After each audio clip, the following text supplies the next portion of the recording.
1, 2, 3.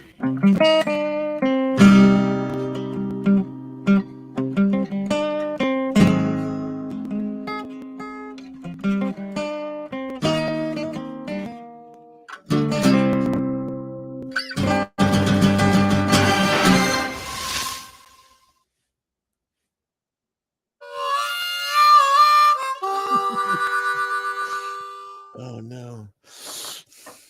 We gotta get like a Rye Cooter soundtrack going. We were. I got some Rye Cooter there. Get it back. Oh no! Oh, here we go. Here we go. We're gonna start you off with a jam. I don't know if they can hear it through my headphones.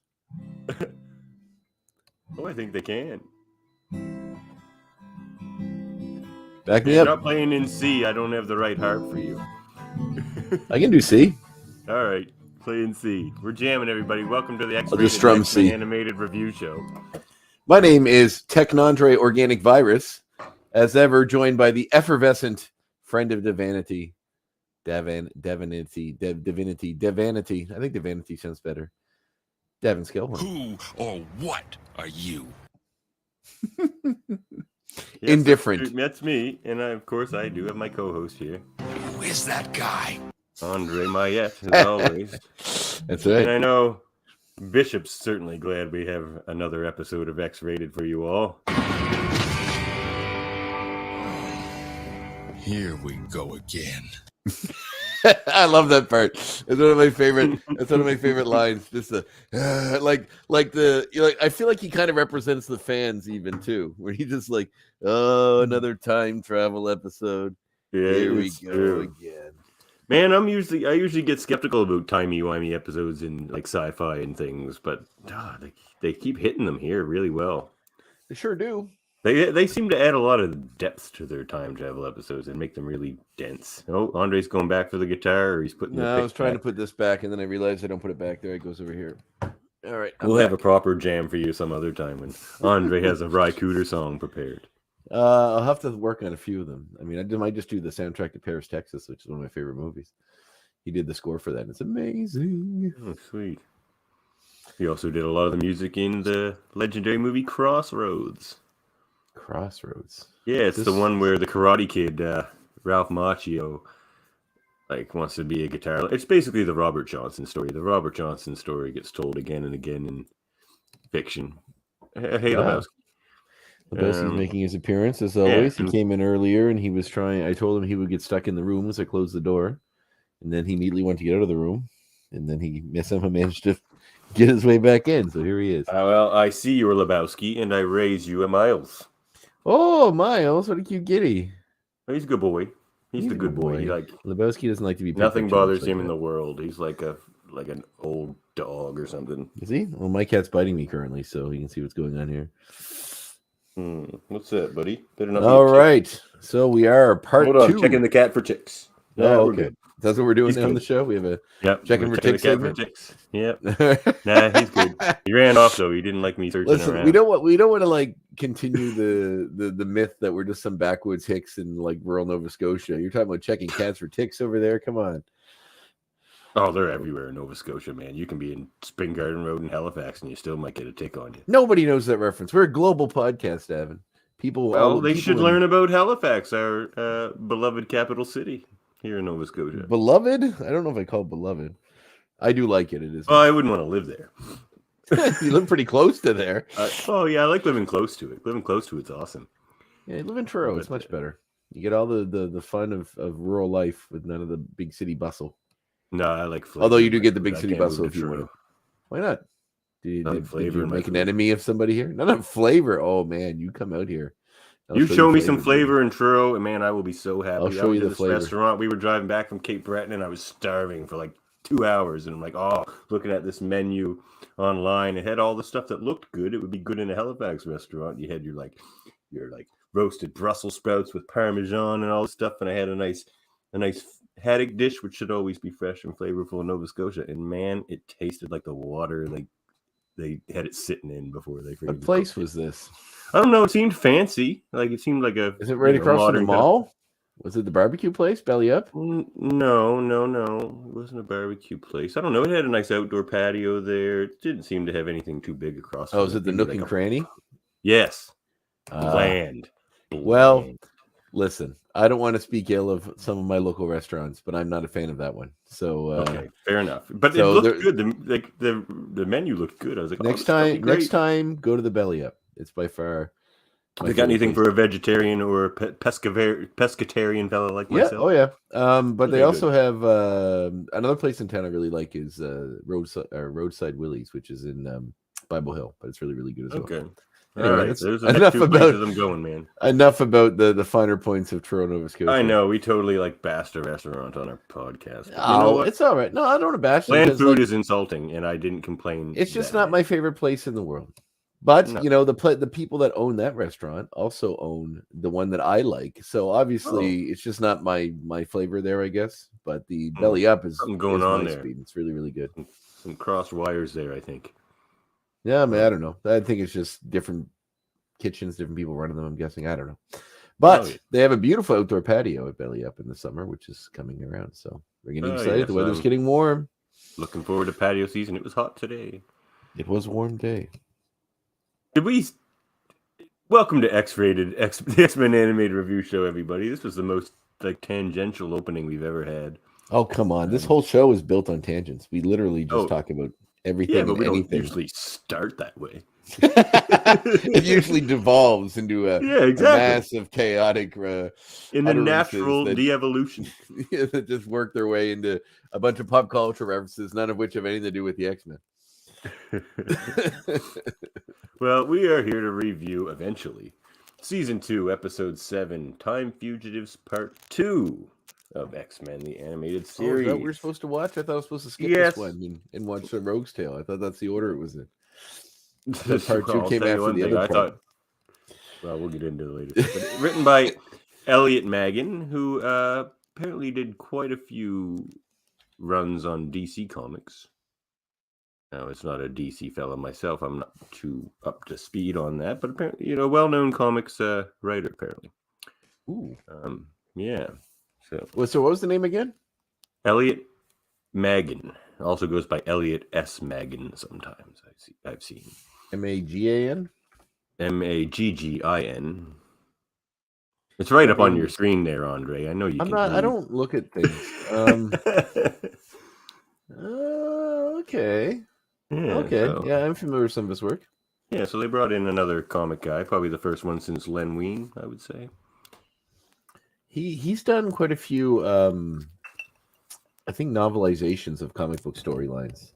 Who, Maggin? So I believe so. Like he did the Kingdom Come novel based on the graphic novel, So I know the name sounded familiar. Well, it makes sense they brought him in on this if he's a guy that sort of adapts comic material to other things. Yeah, I mean he's written comics too, and done a lot of sort of editing work on some other stuff too. So yeah, no, cool, very cool. And it's another two-parter that split the writers. That's true. It is weird how that happens, especially because this one reuses a lot of what they did in the last. Oh man, well, a lot. Well, that was going to be one of my points, but let's just talk about it right now. I got deja vu so many times, both in the watching of this episode and in the editing of my sound clips and things. And man, it's kind of I had to check several times that I wasn't watching the wrong episode. It's kind of like Back to the Future Part 2, where you get a bunch of Back to the Future Part 1 kind of in there while they're going over the things that we saw in the previous movie again, because now they have a different context because there's other stuff going on that wasn't shown before, or has changed what's happened before. So picking up where we left off. So there was hold on. All right.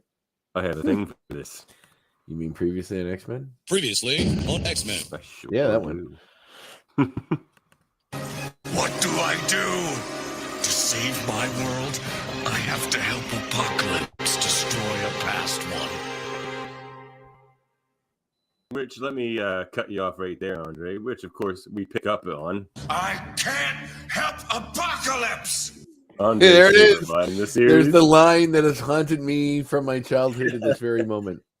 The one cable line I remember. Well, he's very tortured when he says that. Yeah, I mean, he's got a lot going on. He's got to save his future. We have we'll get into this. We've established that he has more to lose than just his friends in this future. But I asked a question at the end of the last episode as to what had happened and what hadn't happened based on what we had seen, what had the crystal shown us, and what was really actually occurring. And basic up until Bishop's arrival in the past, that's where we pick it up. So that everything in the previous voice episode. actor for Cable. Yeah, I believe so. Kind of different. Okay. No, I think it's the same guy. Pretty sure anyway. Okay. Let's see here. Lawrence Bain, Bayne. Oh yeah, yep, same guy. I think. Yeah, I think he just has a lot more emotion. He just doesn't in sound these like episodes. I'm the wild man of Borneo. He's got a higher. Well, I think he has a lot more going on. Instead of just being the mysterious stranger with the gun, he actually is. He has a bit of an emotional arc in this, somewhat. I mean, he was the main character, I would say, in this episode. Yeah, but should he have been? I mean, we really don't know anything about him up to this point. Because of the way it ends. Yeah, I guess, but I don't know. I just feel like the first one was the Bishop story sort of thing. Kinda. The second one's the Cable kind of thing. And we'll get to the Bishop story. I feel like Bishop's living in a Groundhog Day that's never going to end for him. Wait till Time Fugitives Part 3 happens in the next season. Really? Oh God. No. When is he going to get us? When is Bishop going to get back to a happy future? I don't know. Anyway, I'm sure he's back. I'm sure he'll be back. Oh, do you think he'll be back? Oh, it's only just 3 more seasons to go. They got to bring Bishop back. He was so big in the 90s. Well, I do know we see a young version of Forge at some point. So, how young? Like the regular version? Dave brought it up. So when we did, regular Forge. So still like regular Forge. So pre-old Forge. So young Forge, average Forge. Yeah. Average Forge, middle-aged Forge. Still got a little bit of youthful exuberance, but enough experience Forge, not being old crotchety. Time travel, creating whatever he is, scientist, I guess. I don't know. Anyway, so we cut back to the year 3999 AD, which is just the greatest number because we don't want to quite make it 4,000. We want to make it seem somewhat less like wrapped up in a neat little package by making it an even number. So we'll just make it 3999. And Cable's making preparations to travel back in time to stop the X-Men and Bishop from destroying the plague made by Apocalypse. As the temple storm is this underscore what I'm saying, or no? I'm interrupting you. For what? Catching up with Davin and Andre, everyone's favorite new segment. And honestly, it was just going to be me commenting on your shirt. Oh, okay. That I wore a Spider-Man shirt to an X-Men podcast. It's just in my defense, Spider-Man. Wait, I got a Spider-Man mug. You're good, man. Oh, good, excellent. I was going to say, in my defense, I don't have very many X-Men shirts, or any, in fact, which is something I need to one T-shirt. As a kid, I had tons. Wish I still had them. I know, me too. And the only other thing I wanted to mention in catching up with Devin and Andre is, forgive me if I fade in and out of consciousness because I'm fighting a cold and I'm treating it with cheap whiskey. So how cheap we talking? I'll do my best, dear listener, but you're in good hands with Andre. Oh, come on. I was barely alive when I had food poisoning and I still made it through the episode. I was in a robe. That's true. I was not my normal energetic self, that's for sure, but I made it through. What kind of cheap like I said, I'm a big baby when I'm sick on it. You got to keep that in mind. No, I told you have a man cold. It's way worse. When men have colds, it's far worse than any cold that women have. It's scientifically very It's proven. Women just don't understand how hard it is on men to have colds. Colds when they mix with testosterone. That's true. That's true. Yeah, it makes a super cold, if you will, that rages within your body. They feed off each other. That can only be fought with whiskey and cheap whiskey, which is my favorite. It has whiskey to be cheap. Right now. What is it? The old 40 Creek Barrel Select, man. It's cheap, 40 Creek Canadian whiskey, but man, it's something tasty. Pretty smooth. I picked up a new one today, and I haven't looked at it yet. I have a new 40 Creek. No, it's some kind of local whiskey. I think Jonathan Torrance has something to do with it. Really? What's old it called? J-Rock. What a guy. Used to watch Junior B hockey games in the same arena as him. Oh, yeah? I did a little bit of acting stuff with him in the past. He's a fun guy. But he's from Chester. I was from Windsor, and there's like a rivalry there. He lives in Truro, so he's around. Does he does. I know. He's a cool guy. Yeah, I like him. It's like Hideaway or something like that. It's sort of like, I think the name is supposed to kind of play up the secret hideaway sort of thing that's Nova Scotia. So it looks interesting. I haven't had a chance to try it yet, but I just picked it up today, so I will get back to you on that. All right. Can I continue? You can. Okay, we got up. We are. All right. So if you die on air, it'll make for a great Everyone will know milestone what's in the happening. podcast. Yeah. Yeah. I didn't want to confuse people. Next week will be the Davin Memorial podcast, and we'll do a highlight reel of your life, which will just be a bunch of clips of you talking on this show, God, I hope along it's a with good the song episode. "Will You Remember Me?" No, it's not going to be that song. If you're doing it, I it's going to be something like, remember oh, stop it. you. No. Don't What's that, let Sarah your McLachlan? life Well, at least it's probably local. Yeah, that's Sarah pass McLachlan you for sure. by. Well, you're keeping it Nova Scotian, but I'd prefer something like Many Rivers to Cross by Jimmy Swift or not Jimmy Oh, that's Swift, a Jimmy nice one. Cliff. Jimmy Jimmy Cliff. Cliff. I always Yeah, thought Jimmy "Further Cliff. On Up the Road" by Johnny Cash would be a good song for my funeral. Yeah, Anyway, I always went with Many Rivers to Cross, but that's a good one. whoever gets to attend the other guy's funeral, We'll make sure it happens. And then I'll have to try to track down whatever episode we talked about this, so I had to figure that song out because I will not remember that. Unless in act of complete X-rated solidarity, we die at the same time. Or we just kill each other in a rage-filled murder-suicide. Well, that's a way we can guarantee it. Suicide pact? End of the show, we kill ourselves. We'll set it right now. In the last episode, we died. What?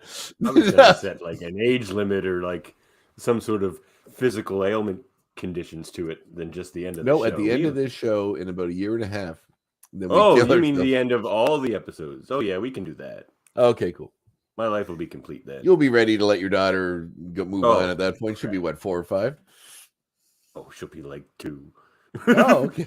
No, she'll be like 2.5, 3 by then. Yeah, that's old enough to grow up without a dad. She'll be fine. I'd miss her. I don't like this idea anymore. You'll be dead. You won't miss anything. True. Life.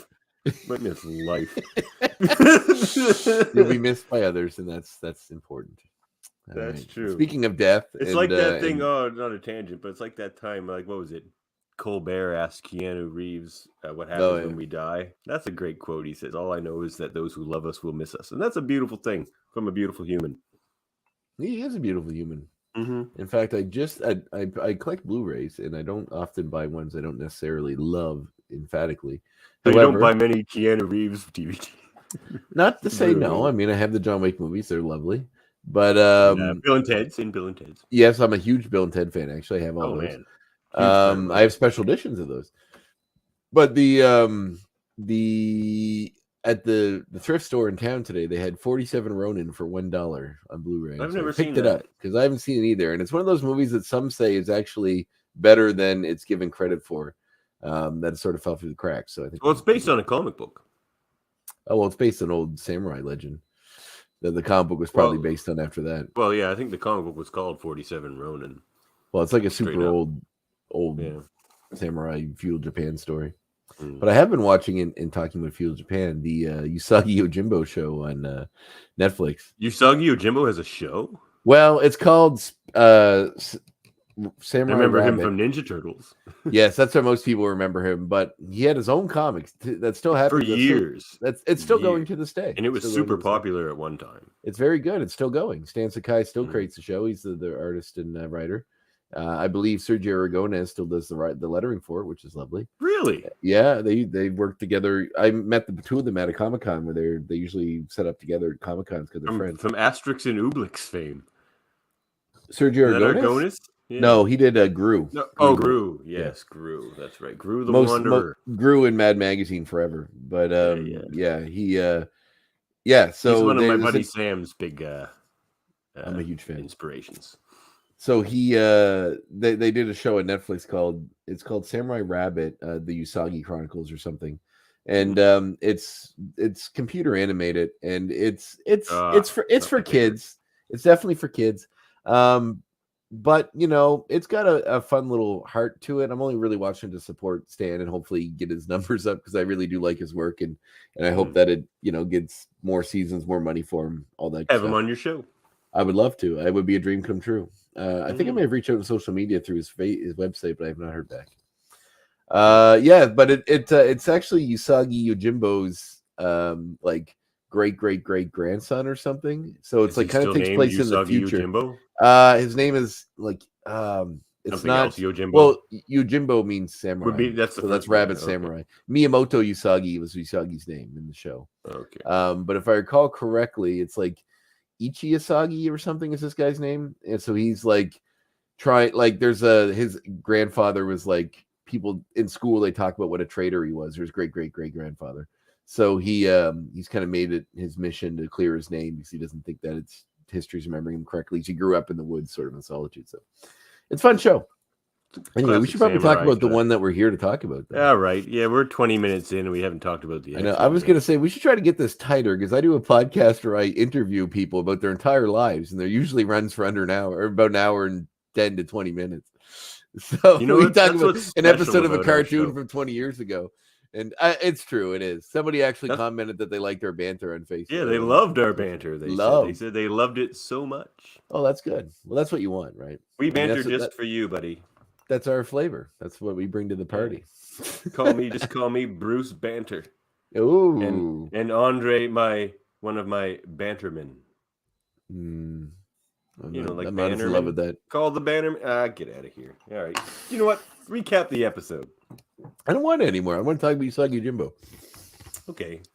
And chew ice. I don't have anything else to say about Usagi Yojimbo, so it's all you. All right. So we cut back to the year 3999 AD, in which we see Cable preparing to go back in time and stop Bishop from destroying the plague made by Apocalypse in order to preserve his future.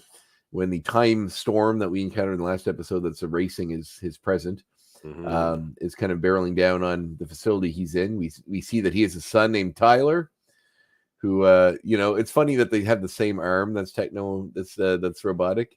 I don't know if that works when you get I just love the idea that because he has a metal arm, he gives birth to a baby with a metal arm. Well, I mean, maybe the techno-organic virus that Cable has is transmissible. Possibly. In that way. Although the way in this episode, how would you? It's so invasive. It would be strange if it wasn't really. Well, the way this episode later depicts his metal arm, it seems as though it is like a cybernetic attachment, because he does reference something about it's better than the day it was made, or it was, so it's not something related to the virus. I think it's just the fact he has a metal arm because he either lost it or something happened to him at some point in his life. Possible, but it's also a bit odd because, as I recall in the comics, when he loses concentration, the techno-organic virus kind of accelerates, and usually when that happens, he seems to become more metallic. But who knows? I don't know. I don't know if the show's going to go into that. They might just keep the design for the look of him and not use that similar origin story. But they've brought in the virus. I mean, it's in this episode. Yeah, but at no point do they reference that he's connected to the virus. It. Yeah, or anything like that. Just the fact that he needs to let it. Interesting that they didn't. Yeah, I mean, it would have been a good through line, but maybe it would have been more complicated than it needed to be. I'm not sure. But anyway, the temporal storm reaches them. His son runs out asking for his dad to help him, and then he gets dissipated by the temporal storm, having never existed, to which we get some emotional dialogue from Cowboy as he's upset that his son is now gone. It kind of solidifying his need to go back in time and make sure this changing of his future doesn't happen. The logic is mathematically simple. Millions must die in the past so that future billions may be born. Did you love the obvious Star Trek reference in the computer says? What?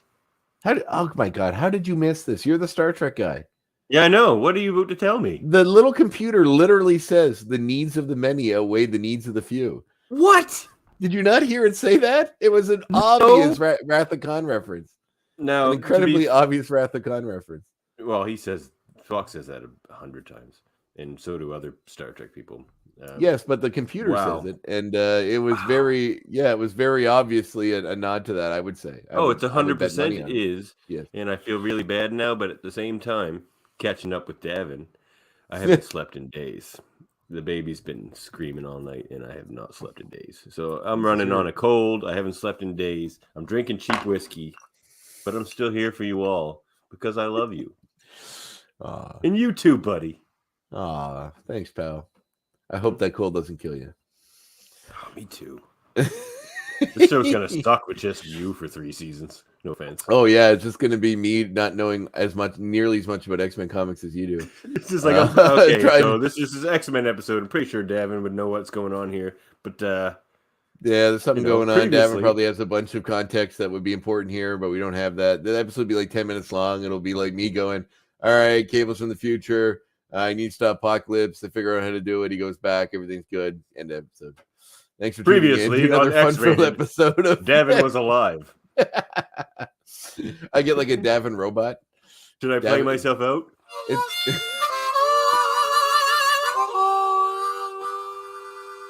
We get like a Davin bot. We just roll in that just has all the X-Men comics programmed into it, and be like, "All right, so what's this from Davbot?" And Oh, I wish I had them all programmed into me.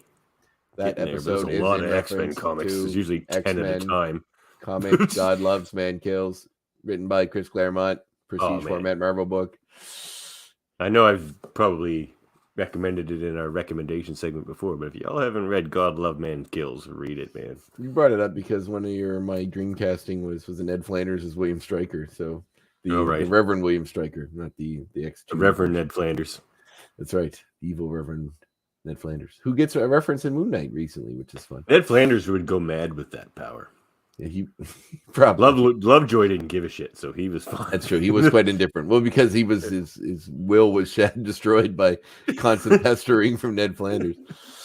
But anyway, Cable gets the old time machine running, which he seems to have easy access to. Once again, at no point in this episode do they reference that he has traveled back in time before or come to the past. I know we know that he was there, but we didn't even know if it was through time travel or something else entirely. Right, and it was kind of strange because he had like a job for a time. But like when he's working for the guy in the past, Yeah, he was like the the dude from Slave He's Island. like, this guy's been working for me for a while, and blah blah blah. He just left his son toiling away in the future. Yeah. He's like, Daddy's got to go fuck around in the past, son. You figure this shit out. Hopefully, Man, I hope time there's doesn't an get erased. episode- Hopefully, time doesn't get erased because the shit I do. Bye. You know? Well, his son was already erased in this episode, so he Also, didn't what's have he to worry doing about that. fucking around in the past if it becomes apparent that his past might get wiped out if he does something wrong in the past? And usually his stuff has to do with like fighting Apocalypse, which I don't see how in Slave Island that had anything to do with it. Yeah, maybe there's more context as the show goes on, or maybe we're just looking for reason in a vacuum of purpose. The show does seem to pay attention to its past episodes, though, so I wouldn't be surprised. Somewhat, but like anything with a bunch of writers, same with comics. Yeah, some writers can set up stuff, then for whatever reason they have to go or they can't finish it or pay it off. And other writers come on and they don't care or know where it was going to go, and then they go and do their own thing. That's where a good editor helps too. It could. The guy who's in charge of in comics, there's the guy who's in charge of like each line. At least at Marvel, there's like the Spider-Man editor, there's the X-Men editor, and it's their job to like keep it all square. I can think of like 6 things off the top of my head just from Marvel that were set up but never paid off, mostly through Spider-Man, just because that's what. Give me one. Give you one. Spider-Man and Mary Jane's baby. May Parker. Mayday Parker. What about her? Well, that's the What If universe alternate timeline. But in the regular Marvel universe, they gave birth to a baby. We're told the baby was dead, and then it was very obviously apparent that the baby was taken by Norman Osborn. Something that's never. When did that happen? In the Clone Saga. It was way back when. Oh well, no, I skipped that. Yeah. Never ever paid off. In the Mayday timeline, yes, it is paid off. They explain what happened to her and all that stuff. But or for instance, sometimes it takes decades to pay it off. Like when who the Hobgoblin really was. When the original writer Roger Stern was writing the comic, he wanted to be Roderick Kingsley, but then he left the book before he could finish up the story. Well, it was eventually, but that was decades after the story came out that they retconned that. Who was it before then? Who was it before? It was Betty Brant's husband. Ned Leeds. That's who it was. No, Ned Leeds was the second Hobgoblin. No, he was thought to be the original Hobgoblin for decades until that Roger Stern returned to Marvel Comics and did a storyline in Spider-Man in the 90s called late 90s or early 2000s called The Return of the Hobgoblin, in which they establish through the second Hobgoblin, Jason Macendale, that he was the third Hobgoblin, Jason. Listen, will you let me finish? All right. So they thought Ned Leeds was thought to be the Hobgoblin and killed in England when Spider-Man and Wolverine teamed up way back when, for decades. decades, because Stern had written the comic with the intent of Roderick Kingsley being the original Hobgoblin, but Yes. he left the book before he could finish it. Someone else did, and they didn't like that idea, so they kept it going, and then eventually made it Ned Leeds, and then killed him off. Or he was killed rather by Jason Macendale, who became the second Hobgoblin in continuity up to this point. So then Macendale was a Hobgoblin, went on to make Demo Goblin, do all that sort of stuff. Then later on, there's a storyline when Roger Stern returned to Marvel and was able to finish off what he had started decades before with the original Hobgoblin storyline to finish it, in which they established that Macendale was going to reveal that he was not the original Hobgoblin, because as far as the world knows, he was. So then a different Hobgoblin shows up and kills him before he can reveal that. And then we find out that Roderick Kingsley was the first Hobgoblin all along and had brainwashed Ned Leeds into taking the fall for him. So that Well, at least they came back to what Stern wanted. Yeah, but it took them a very long time to get back to that. Also, I believe it happened during the Axis storyline, which was a really bad story. Oh, yeah, when they made him a good guy? A couple of things. They had a couple of high points. And one of the high points was there was a 3-issue Hobgoblin story, which I have here somewhere. Yeah, it was good. It's about Roderick Kingsley and how he just like started renting out like supervillain personas. They established that in Spider-Man. Yeah, he would take old supervillain personas that the people are dead or not being used anymore and sell them to other Roderick people. Kingsley's cool. Who's your favorite Hobgoblin of the main four? Of the main four? Yeah. Like for the last 15 years, it's been Kingsley for sure. I mean, Macendale was just a thug. Kingsley's actually like a fairly smart, intelligent storyline. And there's a great story after they brought him back. Urich's really good too. Yeah, well, I liked him better when he was the good Green Goblin. I didn't like. Then he had the wings, like he was the Hobgoblin with the wings. Well, the flaming sword and all that was a cool addition. They definitely made him different, which I liked. But he Macendale, the worst of the Hobgoblins, I think we can all agree. No, Lefty Donovan probably was the worst one. He barely was a Hobgoblin at all. Right, I wasn't counting Lefty Donovan. Well, he wore the costume. Of Kingsley leads Macendale and Urich. Macendale, and also Kingsley's twin brother. What? And Roderick Kingsley's twin brother Daniel Kingsley had also worn the costume a few times. There's various people. Nobody cares about Andre. And technically, Phil Urich was only the Hobgoblin for a while. Then eventually, when he became the head of the Goblin Nation, he was the Goblin King. That was a good story, man. And then he was killed. So no, he wasn't the Goblin King. That was Norman.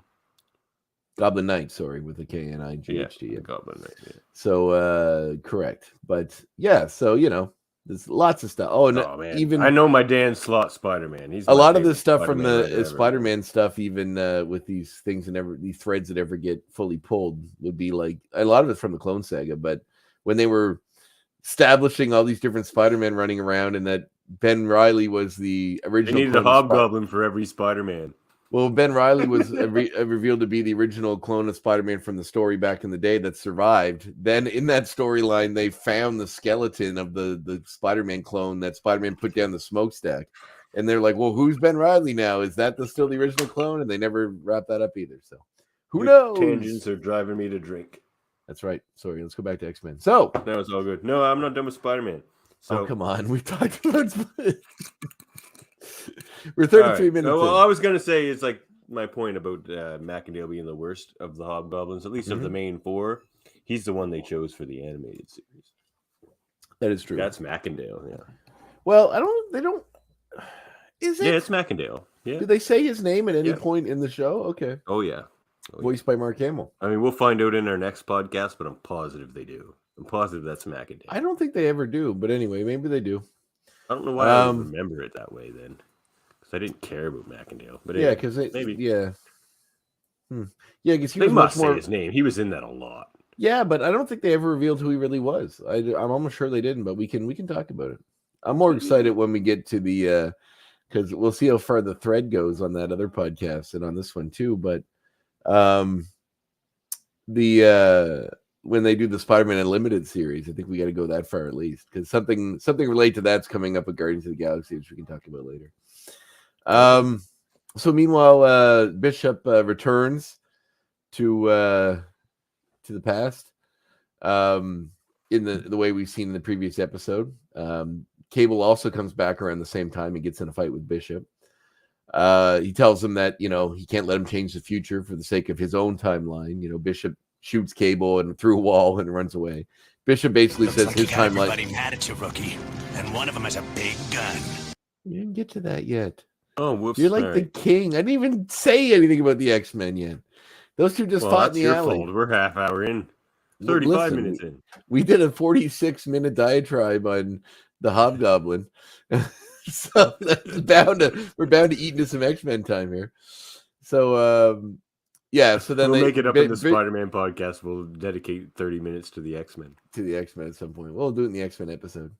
Yeah. So Bishop says that his timeline deserves to live as well. They get in a bit of a scuffle. Fair Bishop point. gets away.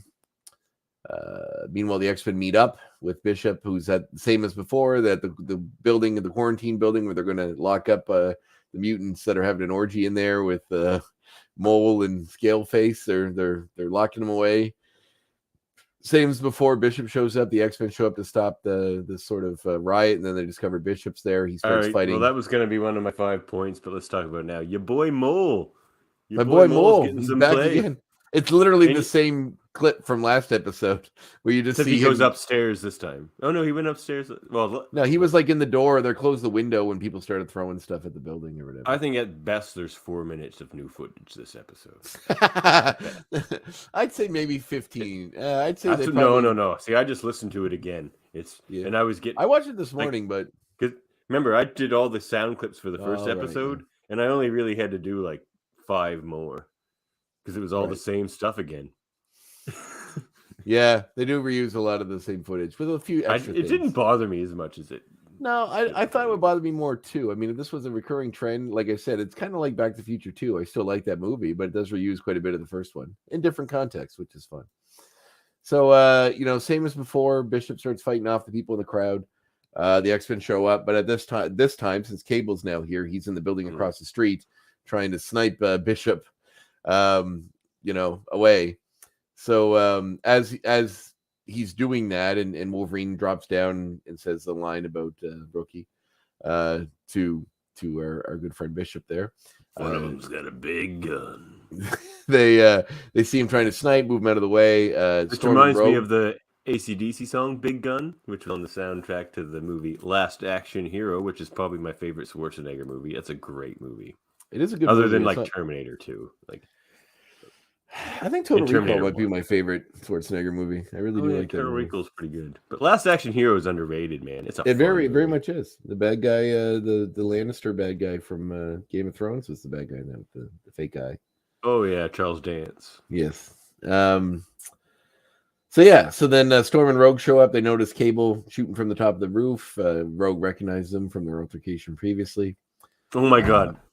Crap, now I have to quote Last Action Hero now that you mentioned Charles Dance. Man, we got lots of tangents tonight, and I'm sick. I should be getting this over with. But anyway, the best line in that whole movie is Charles Dance, where he comes to the real world, and he's not in the movie anymore. So he's just like, murders this guy in the street, and nobody cares because he's just like in an alley in New York, and he's just like, hello, I've shot someone, and they're dead, and like, does anybody care? And everyone's just like, shut up, I'm trying to sleep. He's like, this place is crazy because like in a movie, as soon as you like pull the trigger, you already hear the cop sirens. He's like, he pulls the trigger and he's like listening for the cop sirens, and they don't happen. And he's just like, what? The movie is way ahead of its time for being like meta about film and that sort of stuff. I'm actually over. I should watch that again. I'm definitely overdue. It's been a long time. We'll do a podcast about it. The Last Action Hero podcast. The Last Action podcast. Ooh.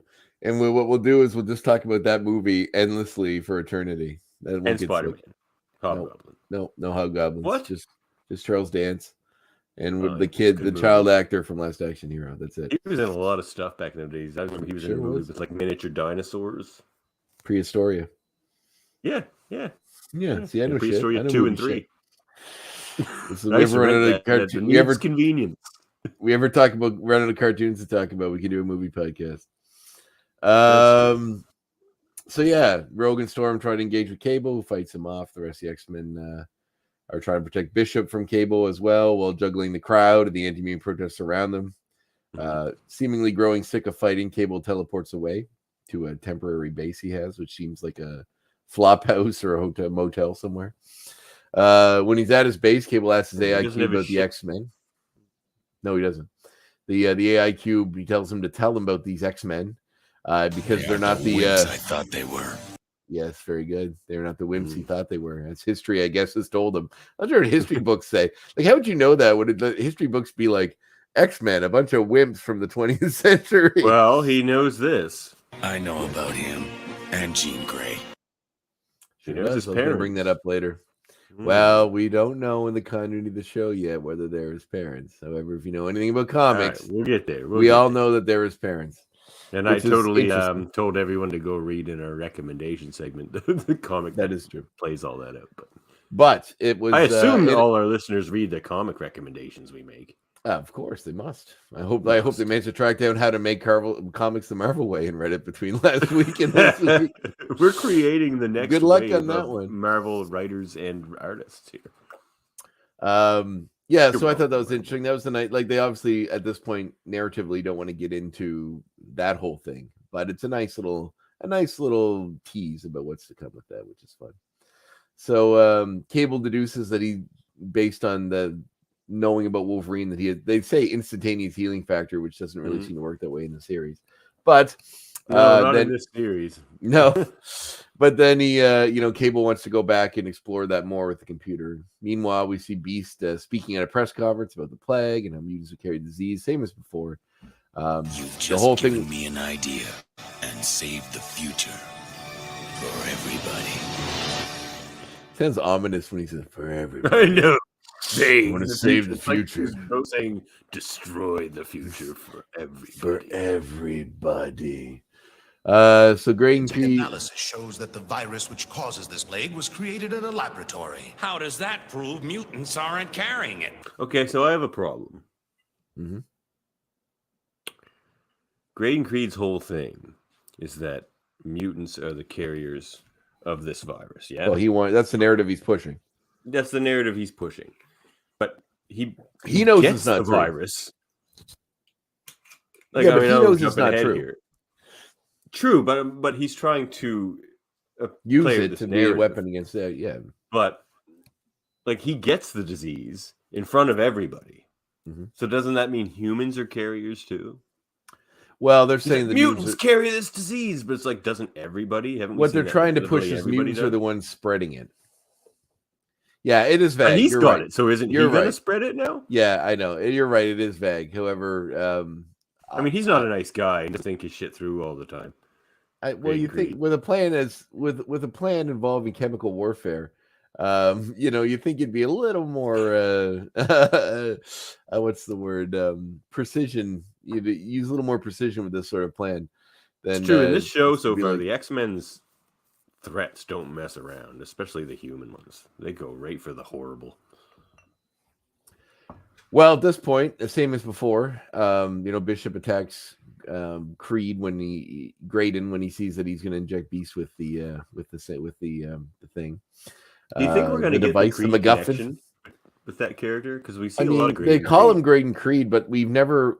I don't think we've acknowledged, or if we series, I don't think we've ever called Sabretooth Victor Creed. So I don't think we know. I don't think, as or maybe fans, they're saving that for that reveal. Probably that's what I'm going to guess they're going to go with, because we haven't established that at all in the series yet. You've always just been referenced to Sabretooth. So I think they probably were aware of that when doing the series and purposefully left that part out in reference, because they do mention Graydon Creed's name a few times. So every episode he's in. Yeah, so we know his last name's Creed, but we don't know Sabretooth is. Well, if you're just watching it through the lens of the show. So, yeah, same thing. But this time, Cable teleports in and grabs Wolverine and then disappears again. So, and it's funny because, Jean Grey's like, Wolverine, we got to do something about him. And Scott's like, he's fine on his own. He's like, we have a virus and stop. He doesn't seem scared or worried about Wolverine at all. No, Wolverine. Focus on protecting Bishop. You protect him your way, I'll protect him mine. Which is just full offense. He's just like, the best defense is fight Cable straight up. It's a good offense. Which he's just like, I'm gonna fight Cable straight up. That's my defense. Yep. So so Cable teleports away with him. Gets him back to Wolverine the hotel. doesn't like him because he says, I've been waiting for another crack at that guy. Well, because there's a line that he says earlier, which is funny. I don't know if you have it, but when Cable encounters Wolverine, he says, "What's right here? You're pretty." Yeah, Cable says, "You're pretty fast, a bit outdated." Oh yeah. And then Wolverine goes, "Oh, I have that 'cause outdated." You're pretty fast, but a bit outdated. Outdated? Like the things that make Wolverine super mad in this series are hilarious. Pretty much everything, but like especially like the little like kind of like friendly jabs. You make a friendly jab at him, he's like, "What?"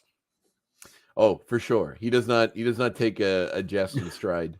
And Cable has a couple fun lines. I'm going to say one of them for one of my points later. Next time, try stealing candy from a baby. So, they get back to the little Flophouse hotel that he's living in. And then he says, Cable's Flophouse. And then he says, Cable says, Wolverine's like, "What are you doing? Or why'd you bring me here?" And he says, Need your help. I need your help. And Wolverine's like, "I need your help to save the future." And Wolverine's like, "Sure, me and," what does he say? "Me and who else?" The Tooth Fairy. Oh no, I got that. You got that one too? Oh, Which yeah. is a good Wolverine line. Wolverine's full of good zingers here. Because Apocalypse is behind the techno-virus. Apocalypse? Yeah, right. Teamed up with the Tooth Fairy. Okay. Why is he so hesitant to unbelievable? believe this? Yeah, I know. Like last season we had an episode Apocalypse where is doing evil shit. Sure. you guys encountered him twice already screwing with stuff. So I don't know. Wolverine's a bit what? just, like unnecessarily angry this episode.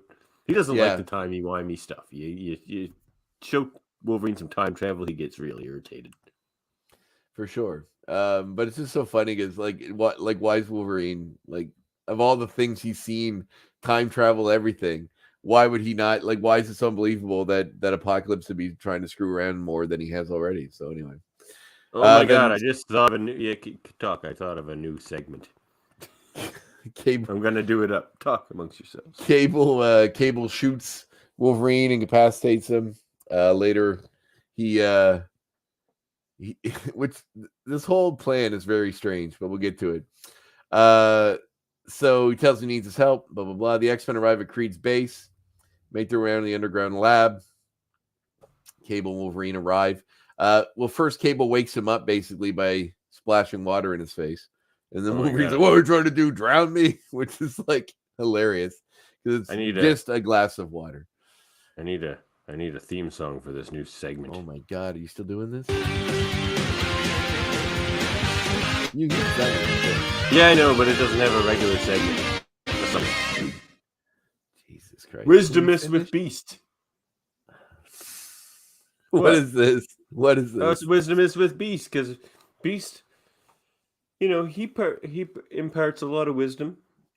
No new wisdom from last episode in this one. But so let's have a little Wisdomous with Beast, shall we? Because that's what we're here for. You cannot reason with closed minds. Like Andre here, who's really closed-minded about my Wisdomous with Beast segment. But you can't reason with those types of minds. So I'm not closed-minded. Continue. I just feel as though it may have been better placed at a later segment than in the middle of another one. I'm not against the segment per se. It's where the segment just got put in is where my issue is. No, see, that's the thing about this new segment, Wisdomous with Beast. It comes in whenever the Beast line comes up. All right, I can see that. We can take okay. All right, I can see that. Do we need to have like a Storm appreciation moment or something to break the tension? She doesn't say it. Here we go. Rather buxom this version of Storm, I've noticed. I'll be interested to see what she looks like in full Have you noticed the bottom part of that image that's a little cut off looks rather now that you mention it, I was more focused on her dignity and I agree. I'm trying to preserve that royal visage. I'm trying to preserve that by saying the character design doesn't require massive breasts to be a great character. So hopefully that's not the finished design and how it's going to look when she comes out. I feel like those are the finished designs. But maybe so, but maybe in the context of seeing it in animation, it'll be different. I just don't want them to like super sex up everything just to make it hip. Dude, this is current comic books. I guess, but like I don't everything feel super. Aside from Rogue, grab any comic and everyone's gonna be super sexy. Yeah, no, I get that, but in this series itself, it doesn't seem like they lean too hard into that. Aside from like Rogue, mostly. But Well, they're actually the one they changed was Rogue. They made her a lot younger looking. Well, they no, made a that's- lot of them younger looking, kind of. yeah, well, you know, they got to appeal to But everyone Rogue's else, supposed not to be just like a us. teenager in this show, and in the animated series, she doesn't. Oh, really not this come off show. that She's way. definitely like in her 30s. But no, she's supposed to be a teenager in this show. In the show we're watching right now. Absolutely. What That teenager scene is she? with Cody, where she, her first. That was boyfriend 20 years ago, Dev. No, that was like literally like the year before or like after. Wow, like that's just horrible. like in the X-Men movie, that happened. She runs She away. seems so for like a few otherworldly. months. And yeah, exactly. She's seems just so like she's probably world-worn and 19 in wary. this show. I would say mid-20s or late 20s. No. Like Cyclops and Jean are mid-20s. Well, Yeah. what they don't say that anywhere here, do they? No, but at this point, if we're gonna like connect it to everything else, at the point where Rogue comes in, Yeah, and, but like, within the context Jubilee- of the show, it could be different. like if Jubilee is 14, Rogue's probably 19 or 20. She's definitely not Jean and- depicted that way in the Jean and show. Cyclops are probably There's mid no to way late Gambit is in 20s. like his early 20s, late teens. Gambit. Who knows? Who knows? So no, he's and not. he's, no, and he's not macking on Rogue's her age. hard. So yeah, but Yeah, I wouldn't say exactly. he's that much older. No, Oh, I think I'm not he buying is. this. I'm I saying think he she's is. no. I think I'm he's saying 30 all and of the she's adult 19. characters are mostly in their late 20s. That's what I'd buy. I'm not buying this narrative you're throwing down. This is not the Your- world I choose to live in. Your Rogue Marvel definitely has time some is life strong. experience. The Marvel time is strong with this one. This is garbage. They're world weary adults. They've had to deal with a lifetime of prejudice. Look, if Spider-Man's still like 28 or 30, Cyclops is 26. Yeah, well, let's keep it 28 or 30. That's fine. But you know, 28 actually, or 30 Cyclops is is good. older than Spider-Man, so fair point. So if like Spider-Man's like 30 now, No, Cyclops man, is, my like, Rogue 24. this show's Rogue's got to be in her late 20s. No, Yep, no. When that's Rogue what I'm joins about. the X-Men, she's a teenager. Well, we don't know that. That you're saying this based on the comics. We're talking about the context of the show. No, we're talking about the show. She. Do they trains say she Cody's- joined us when she was a teenager at any point in the series? No, but you think she was on the road hitchhiking for like 10 years? Maybe. She ran away from home. She obviously, Xavier, like, well, sensed we don't know her, how and then long they these brought her X-Men into have the been X-Men. around. They haven't established how long they've been working with Xavier. They've never said a They date. don't. But She could have been there for do- 10 years. They also No. fought the Shadow no, King no. at some point, so they have a history in the past. They've been around before the show started. Rogue did working in not the fight the shadows. Shadow King in the past. She says it in the episode when they fight the Shadow King in Africa with Storm. She says She didn't say she fought him. she knows about him. She definitely. Yeah, she knows about him. Listen, Xavier's like, you want to hear about this time I You're not- beat up oh, this, yeah, you like, think that- astral yeah, plane demon? It no, was pretty she was sweet. there. Yeah, he The got way- drunk one night and he's just like, let me tell you kids about the time I like whooped the friggin' I like astral Xavier plane getting demon. hammered and just telling everybody about these stories. Yeah, telling like the macho No, stories. it seems very What? much like they all recognize each other. I believe that they had fought in the past. Or We'll discuss somehow this anyway. later. Enough to know him, but man, I'm not. Listen, those listening, you can tune in with your own version, but the way they are depicted in this show, they've got to be late 20s. They can't be teenagers. I'm not. buying Who's that they? for a second. The X-Men, all of them. They're not all the same age, Andre. Well, they're all relatively in their mid to late 20s. no, they're not. except for Wolverine's, like, Jubilee. 200.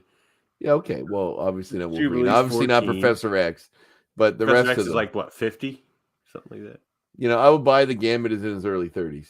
Oh yeah, 32, Gambit's 33. way too old to be macking on Rogue. Let's just like No, because let she's that like sink into your 28. brain, man. She's like 28, so it's fine. No. Nope, that's my world. That's my narrative. You can't convince me That's otherwise. why everyone thinks he's a creep. No, nobody thinks he's a creep. Gambit's a lovely man. Wolverine thinks he's a creep. Wolverine thinks everybody's Rogue a creep. thinks he's a creep. Rogue likes him. It's obvious she likes him.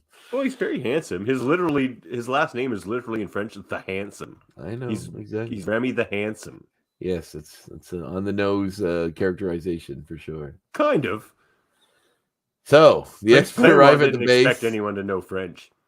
The X-Men arrive at the base and go to the underground lab, same as before, where they fight Apocalypse. And Cable and Wolverine arrive this time. However, Cable puts Wolverine into he doesn't even put Wolverine into a position. Wolverine just goes around and fights everyone like before. But somehow he's now in a position in which he's in front of the vials. So he gets shot by Apocalypse through the vials, and then gets the techno-virus. Yeah. And then it quickly No, heals. not already. Yes, already. Oh wow. Okay. But you talking I about? thought Wolverine got the virus at the end of the episode. Is this the end? Oh wow. We're okay. Fair enough. All our tangents. Andre's yada yada through this episode a little bit. Yeah, damn right I am, because it's Yeah, mostly the it's last fair. episode. That's fair. You don't You know need what? to go over all the stuff we talked about last time. Fair point. I have way less sound clips because I didn't. So the healing factor counteracts against the plague, establishing Cable's plan all along, which was to infect Wolverine Okay, hold with on. the virus. You yada yada, so I'm gonna catch up on a few sound clips. So there's this one, which apparently you skipped over, I think. I touched Cable's mind. He's more important for the future, our future, I did glass than over you could that. ever imagine. That's kind of important. Yes, But, although like, She's Dean so seems- secretive about it. Yeah, I don't know if it means. I don't know if she knows the full story, but she. Oh, I obviously think knows she there's some does. connection to it. I think. I feel okay. Come on, I feel like if Well, you she- just found out there your it is. son, that's your son over there, who's now like a 50-year-old man, Why would she say he's important to our future? because she can sense that there's a connection, but doesn't know exactly what it is. Maybe. If me and my wife I had a don't know. secret, She's a really good telepath. if I ran man, into like- a guy from the future, and who I could read his mind and said that's my son, I don't think I would tell my wife, "Oh, that guy's important to us in the future." You just tell him this what's happening. Okay. This was gonna be one of my points later, but if you want to get into it now, I don't. I want to finish doing this goddamn synopsis. All right. So we can... All right. We'll get into it later. Continue. Oh wait, hold on. You still What's your yada other- yada what's your other over quote? more. Annoying insects. Oh no, I jumped ahead. You of said that now, last didn't time. I? Oh, see, I knew I'd repeat some sound effects. It's all right. No worries. He does have a bunch of. It's He does still get. annoying. He does get to say that same line again about how I'm as far above you as you are above. Because I don't know if You know- he has any new lines. I don't think he does. Apocalypse. Unless I have one later, which I thought maybe was new. Well, we have the same bit with Creed begging him to help him and No. him not helping him. And No, then the it's not X-Men new. showing This- up and This isn't new, is it? For I bring the purity of oblivion. no. That was one of my points last week. That's a good line, though. It's a great. It's That's worth what I playing. said last week. We're living in our own time. You were bubble. right. Take it to the bank. Oh, sweet validation. Sweet validation. This might be our best episode ever because You I'm think so? sleep deprived and feverish, and you're wearing a Spidey tank top. That's right. Freshly off of taking everyone to the Bun show. I'm pretty obsessed with that. Well, you're doing it, not me. I'm just. I bent commenting over on it. once to pick up something on the screen before the show started, and this has been a reference for weeks now. There's also a picture on Facebook right now. Ed Andre Mayat on Facebook. You can see the Bun show where he's breaking two necks at once. Yes, well, it's not showing it off. It's just apparent because I'm doing a move in which the angle of the camera shows my butt, I guess. Why do you think those people are paying those ticket prices, Andre? To watch high quality action. It's not for the neck breaks, it's for the Bun show. But anyway, we can disagree. Continue. It's definitely not for the Bun show. I think that might be what you're here for, but for the rest of the people, I don't know. So It's my main interest in your wrestling I experience. guess so. Yeah. So then, No, I'm on Andre train. Andre for champion Oh, well, thank you. You can start in whatever organization you were in. Start a mail in an email petition, and we'll see how far you get. Who did I send it to? Oh, God, I don't know all the promotions. Just message me. Oh, tell me about Vince Andre. McMahon. Everyone that I'm Whoever in, runs- obviously. Whoever runs that other big wrestling organization. Oh, AEW, Tony Khan. Yeah, that one. The anti-W. Tony Khan. WF. Oh, So you same know. thing, except this time Wolverine's healing factor counteracts the plague. Cable establishes that, learning about Wolverine, he has come to the conclusion that Wolverine's body can heal the plague and therefore create the antibodies necessary to help others survive it as well. This, of course, infuriates Apocalypse, who instead, that's what I find interesting, because last time when Apocalypse's plan was foiled and the plague was useless, he grew giant and then incinerated the Yes, he killed X-Men. everybody. This time, when the exact same thing happens, he gets into a little purple bubble and just goes away. What does he say at that moment? Something like "you won't." Oh yes, that's right. No, it's because Cable continually says to him, "The name's Cable. Remember that name. Remember me." I love Yeah, that. remember He me keeps saying because that, I'm going to be your "Remember enemy me." later." Yeah, exactly. So he does say, "I will not forget this" or something like that before he gets in his little purple bubble and disappears. So I just feel funny that although the outcome of the virus is different, because instead of just destroying it, they actually created antibodies to heal it. Which is I gotta say, funny. that's really smart writing and kind of beautiful. It was, but Beautiful it's use also of like, why Wolverine's did nobody powers. think of that before? I Well, why guess. would they need to? Yeah, that's fair. But I just find it funny that, like, I just mean, why, like, yeah, because I understand what you're saying. You're like, that's kind of an open-ended thing to do, where like you feel well, like the that could be computer just exploited tells in a them, lot of ways. and the computer But seems like, to know everything. Beast So, comments on that. yeah, that's true. Beast is like, it'll be very interesting. Like, this has to be picked up later in the series. But he's like, Wolverine's special mutant immune system is curing him. And by doing so, is creating the antibodies that all mutants will need to survive. that's a brilliant use of his powers, because that's not like far-fetched for science. Why can't It's what? like, Well, then why is his Wolverine body curing would can't- come up with the antibodies. His Well- body can come up with the antibodies for. I see what your point is. His body can come up with the antibodies for anything. You could be like, "Hey, how about cancer?" He's just like, Yeah, why here's the aren't we curing antibodies for-" cancer and leukemia But and that's what I'm saying. Beast Lou comments on Gehrig's that. He disease? says it'll be very interesting to see with further research what else this whole Wolverine antibody thing could produce. He literally comments on that like so openly. I feel like it's like a setup for another episode. Well, maybe so. It could relate to everything going on with Mr. Sinister because obviously genetics are kind of his bag. Or like one of the other viruses, because this is the techno-organic virus, but it's been They do call it that a couple times, which is They interesting. do, but it's true that the legacy virus shows its head in this series as well. So they're not done with we do get viruses. 5 And seasons. the phalanx. The phalanx virus will also show its head in this. So they're probably going to pick this thing up again. Like, I don't think Wolverine can cure the phalanx, but and apparently I think it would cure kind the of be legacy virus sloppy. either. Like, I think it'd be kind of sloppy if they just use Wolverine to cure these every time they pop up. yeah. What's the in point of in having the them pop up comics, again? in the comics, the Colossus legacy virus moment is too good. Like, it's one of the best moments in comics, man. Like, it's like character defining. You know what I'm talking about? Like, Yes, yeah. Well, it killed Colossus at the time, but he they brought him willingly back did later. it. Yes, He's just like, because they figured out that if like a mutant got the legacy virus and died, that would cure the virus. So Colossus is like, all right, I'll do that. Man, Colossus is so good. He is good. One of the best characters in comics, man. We don't deserve Colossus. We don't. He's a good dude. And right now, Russia doesn't deserve Colossus. But anyway, let's not get into that. You listen, Putin, you jerk. No, not good enough for Colossus. Colossus for president. Yes, you got my vote.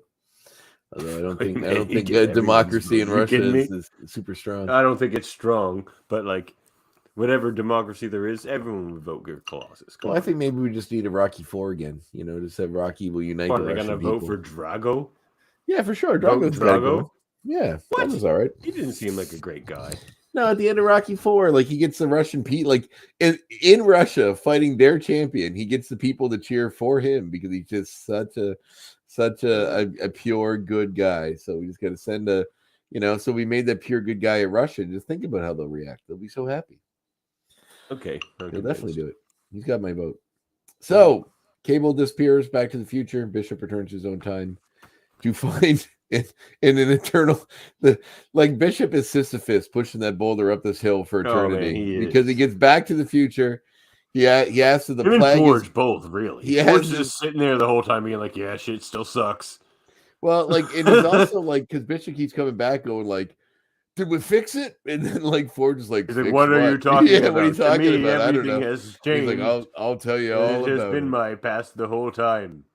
So yes, Forge the virus, the plague is gone, and then Forge says what plague, indicating that yes, it is gone. Forge is like no help other than the time traveling device itself. He's just studying Wolverine's skeleton in that vat of he liquid. stares at it a lot. He always goes back to that vat of liquid with Wolverine's skeleton floating in it. Imagine the things we could do with this skeleton. So Bishop is reassured the plague has been stopped, but his future is still crappy. Maybe he feels like he can revive Wolverine from the skeleton. Well, I mean, in the But comics, why he gets keep it burned in down to like this a like cryo type chamber? You know what I mean? Like yeah. it's in liquid. Why keep a skeleton in liquid? I mean, in the comics, they established that even with a few cells, Wolverine can regenerate. So, Yeah, who knows? Unless yeah. he's stabbed with that crazy blade from that Daniel Way storyline. Oh, that's been in a lot of storylines. The Muramasa blade. Yeah, with Yeah. the what's his face? That was the wolf guy. Wolf Wolverine guy. enemy. The Wolverine enemy guy that's Romulus. Is that his name? Oh, wrong. Oh, fuck.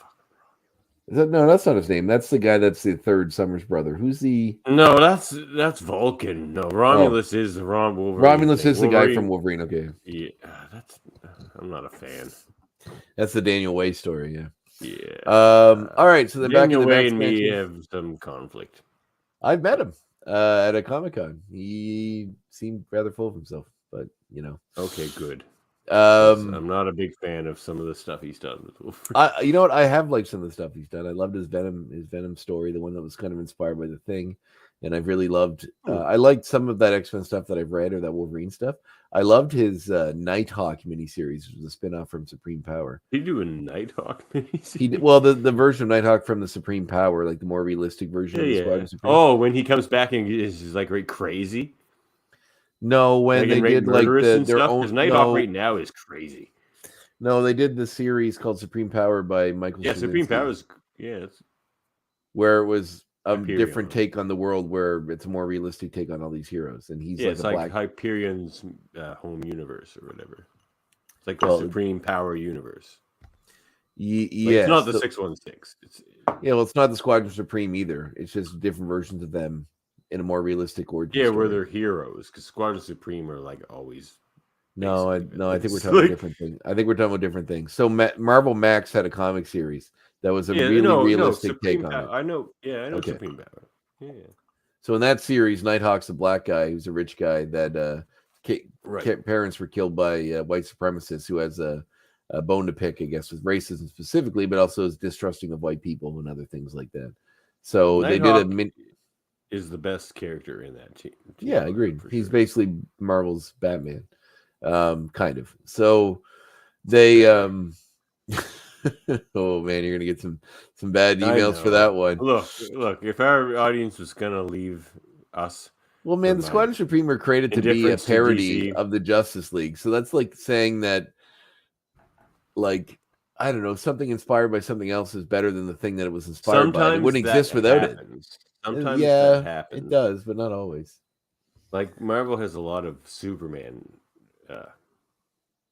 analogs, mostly Hyperion and Sentry, mostly. Well, and Gladiator. Gladiator's supposed to be a like Superboy. Yeah, he's also an alien. Well, yeah, I guess Superman is too. But he's a purple alien. All the same powers. You can't pass for human. The ice breath and the laser eyes. Same thing. But so, let me finish my point. My point is certain characters are better as side characters. And I feel like someone with the power set of Superman is better as a side character. And you know what? As much as he's one of my favorite characters in all of comics and literature and this show, Wolverine is almost better as a side character. Some characters, based on their power set, are just better as a side character. It's usually when they're too unkillable. Like Superman, Wolverine, Batman because of his plot armor. But like as soon as like characters become too unbeatable, they sort of become less interesting in their own books.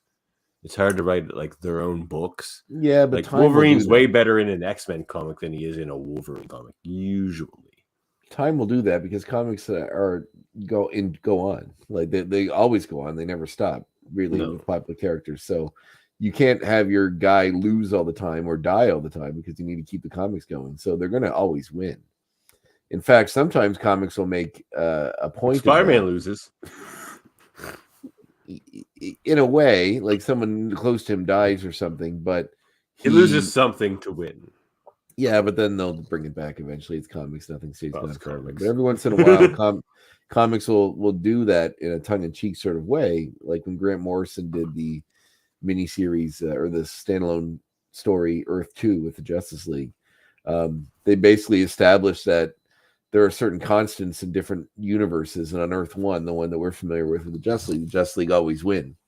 And in Earth 2, where the crime syndicate rules and evil is reigns supreme, and Lex Luthor's the only hero trying to stop them, the good guys always lose. So they really play with Lex Luthor being a shitty hero.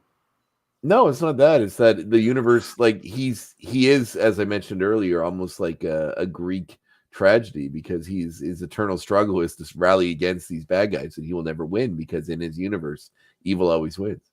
So there's an interesting through line to that a guy like Grant Morrison really has fun with. So let's finish this up. Back at the X-Men mansion, Beast examines Wolverine and sees he's fully recovered from the plague, and that they can use the antibodies to as Cable had said so, to save their timeline. Cable returns to his own timeline, finds that everything is restored as it was before, and that Tyler is now safe. And that's how the episode ends. Aren't we all happy that Tyler is safe? Yeah, that character we've seen for less than 5 seconds. Less than even 2 seconds, probably. I got stuff to say about Tyler later, probably. Well, that was the episode. It was a good episode, but let's get into that further with Each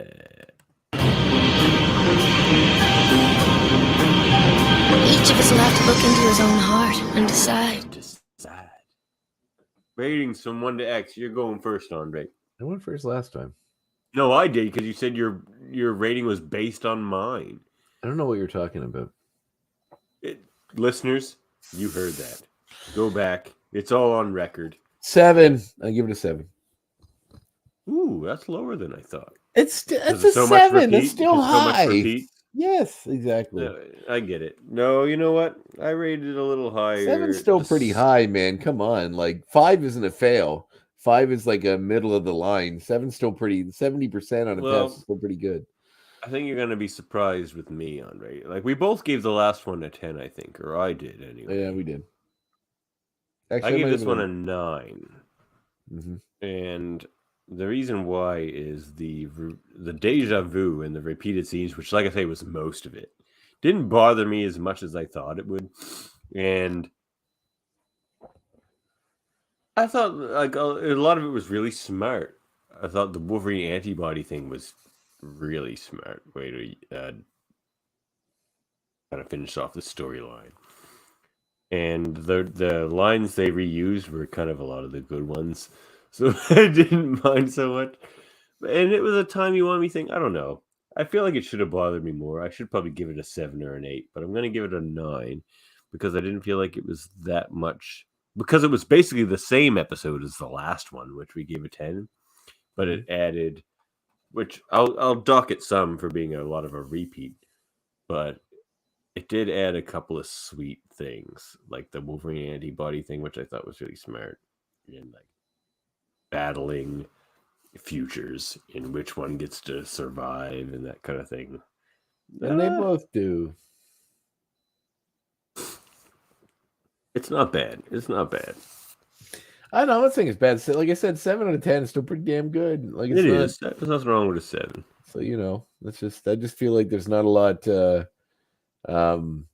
Not a lot new. I mean, Cable's fun, but we still vague. We still don't really know anything about him. We just know he has to save his own future, and that's about it. So Andre, talk to the people for like 15 seconds while I address my cold. Creating a new segment. Address your cold. All right. So, gentle listeners, how are you? How are things with you? How's life? How's the mom, the dad, brother, sister, kids? Everybody good? How do you feel about the general state of affairs in the world? Are you filled with existential dread every single day? What?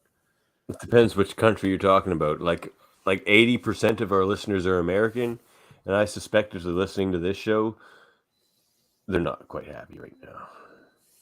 Why? What do you mean? Not up on the recent news, hey, Andre? With America? Yeah. Against Canada? About what? No, against ladies. What are you talking about? You need to elaborate here. Oh my God, we're getting too political for an X-Men show. But anyway, apparently they're gonna reverse. Oh, Roe the v. Wade. abortion. Yeah, no. Yeah, That is- man, that's yeah, I do know that. freaking crazy. You kidding me? If you try that in Canada, like they would hang Justin Trudeau in the streets.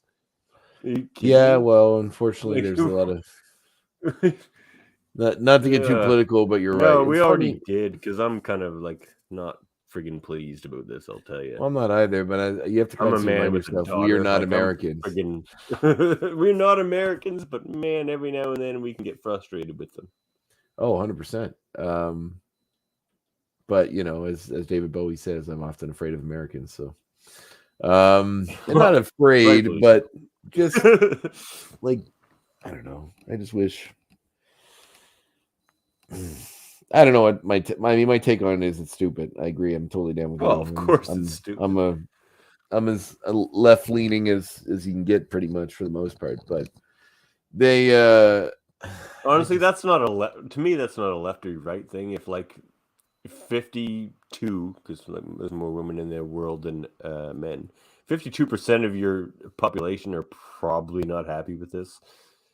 I would Then say maybe I wouldn't say it's every not woman that. is You're right. happy There's with a it. lot There are a of lot of right-wing women that That's definitely true. that That's come true. from privileged upbringings that allow them to make decisions Yeah. that would make Fair it easier to not have to go that route, that are against it because they've never had to deal with a real decision like that in their lives.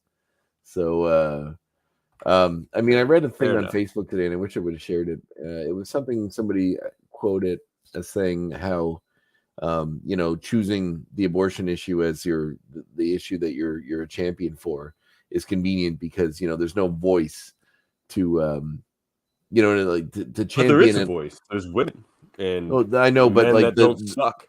but that's not what the argument for the people that are against it is. It's the babies or the unborn babies. It's not about the women. So like you're championing for something without a voice that can kind of fit whatever narrative you want to, because it can't dispel or create any problematic issues. If I said I want to help with, you know, Mexican rights in American, then you can say, well, here's all these stats. I'm the about voice crime. for the unvoiced. Well, exactly. You can say, here are all these stats about crime caused by maybe Latinos or whatever that can back up your argument and say, well, maybe you shouldn't be championing them. But with a cause like abortion, there's literally nothing you can say, because it's all based on, well, what could this person's life be? What could it be? It's all potential. And there's no real counter argument to it because there's nothing to argue. Well, and it's back to the wrestling / AEW reference.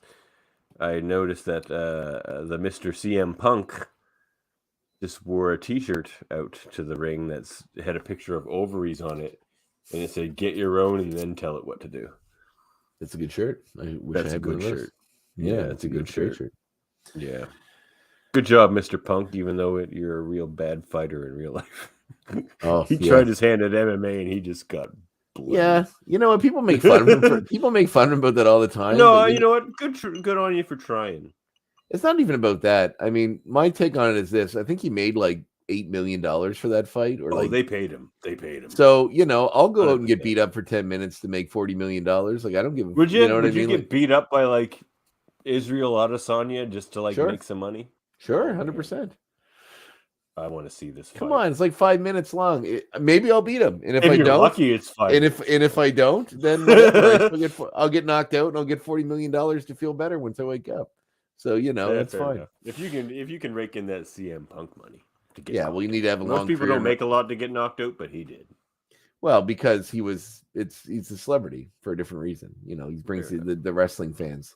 So there's all this money to be had by people that are fans of him in wrestling that want to see him do MMA. The Brock Lesnar effect, but he was actually like a monster. So Well, Lesnar was a wrestler before he was an MMA fighter. and just like a freak. Yes, he is a large man. Just freak. Freak. And a proud Canadian now. Yes, he has moved to Canada. To Saskatchewan. Mm-hmm. He's cultivating the image of an outdoorsman pretty hardcore. Apparently, he's that's what I hear, is quite of an active member of the community up there, though. Good for him. Yeah, good for him. All right, so we on our X points, or where are we at here? Whoa, jeez, bushy. I prompt my own segments, but anyway, fine. Here we go.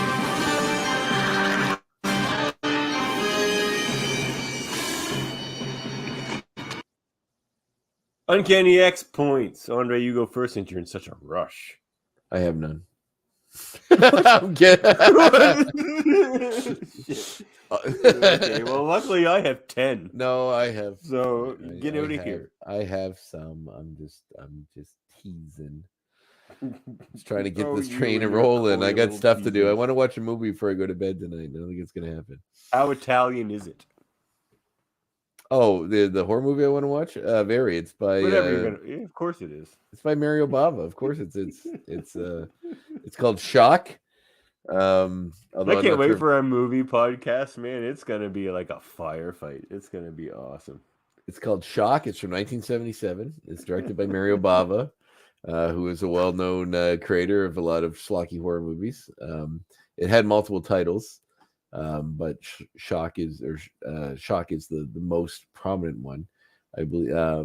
Yeah, and it's a good movie from what I understand. It's been on my list for a while. I don't think I'm going to get to watch it tonight. I might just play video games instead, but it is what I want to watch.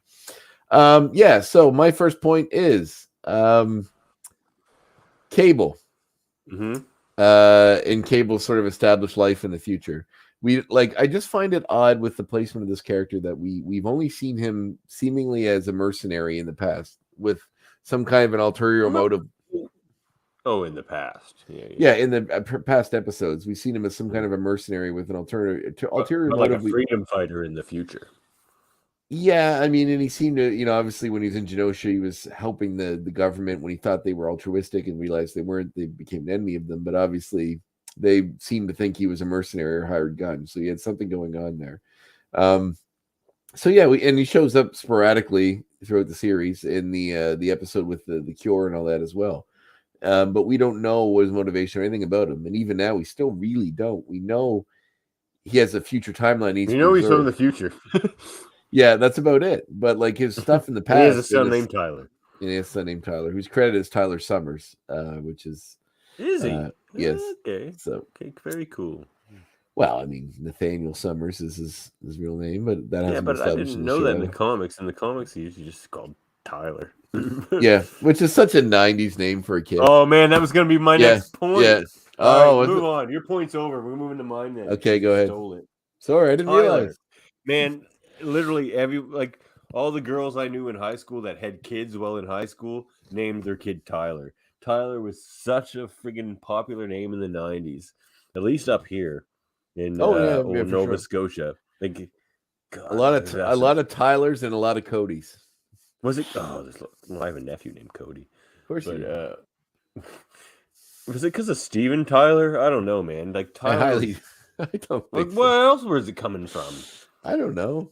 Names come in waves. Now it just seems like the that was my point. The fact that Tyler was so ubiquitous, and I never liked it as a now name. Sorry, all of our listeners that are named Tyler, but it was never we just lost a bunch of Tylers. Oh no! Did we lose all our Tylers? That's like half of our audience, probably. Anyway, my point's over. Wow, that's a quick one. This isn't the first time we've probably offended our audience. Oh, they love us. They trust us. I think they take us with gentle good humor. I haven't slept in days. You mentioned this several times, and you probably don't remember it because you haven't slept in days. I don't. Oh God. So one of my next point would be a funny line Cable said when Cable teleports into a phone booth. He comes out of the phone booth he says, "Time to reach out and touch someone," as he leaves the phone booth. Wow. Which is a fun that. That's which funny. is a fun little AT&T reference to Yeah. the phone booth and from the marketing at that time in the early 90s. Or mid 90s, I guess, at this point. That's pretty funny. Time to reach out and touch someone. So my next point is basically the Bishop versus Cable thing. Mm-hmm. So they're basically both fighting to like save really terrible futures. Well, yeah. Like, shouldn't they just go back in the past and let the friggin' X-Men win? Because Bishop's future sucks. It's just a Sentinel. And no matter what he does, he just goes back to it and there. His future is inevitable. Or could be worse, I guess. He's taken 2 swings at it and still has not changed his future in any way. But like they're fighting between like the Sentinel apocalypse or the apocalypse, or the plague and they're all apocalypse, just like, Sentinel apocalypse, plague apocalypse, well, the plague comes in later. the They apocalypse both had apocalypse. their. That's like the third wheel. Is the plague thing? Yeah, so it's enough. You know, I Yeah, do feel like it's like I feel stop like fighting and I just feel like like let a better future happen. You know, Bishop needs a win. Let him get a real win, and not just. does he need the win? Because his future sucks too. Like I don't know who to cheer for. Like both your futures suck. Who am I supposed to cheer for in this episode? The X-Men, so that none of your futures happen. He's like 50 years in the future. He's not very far in the future.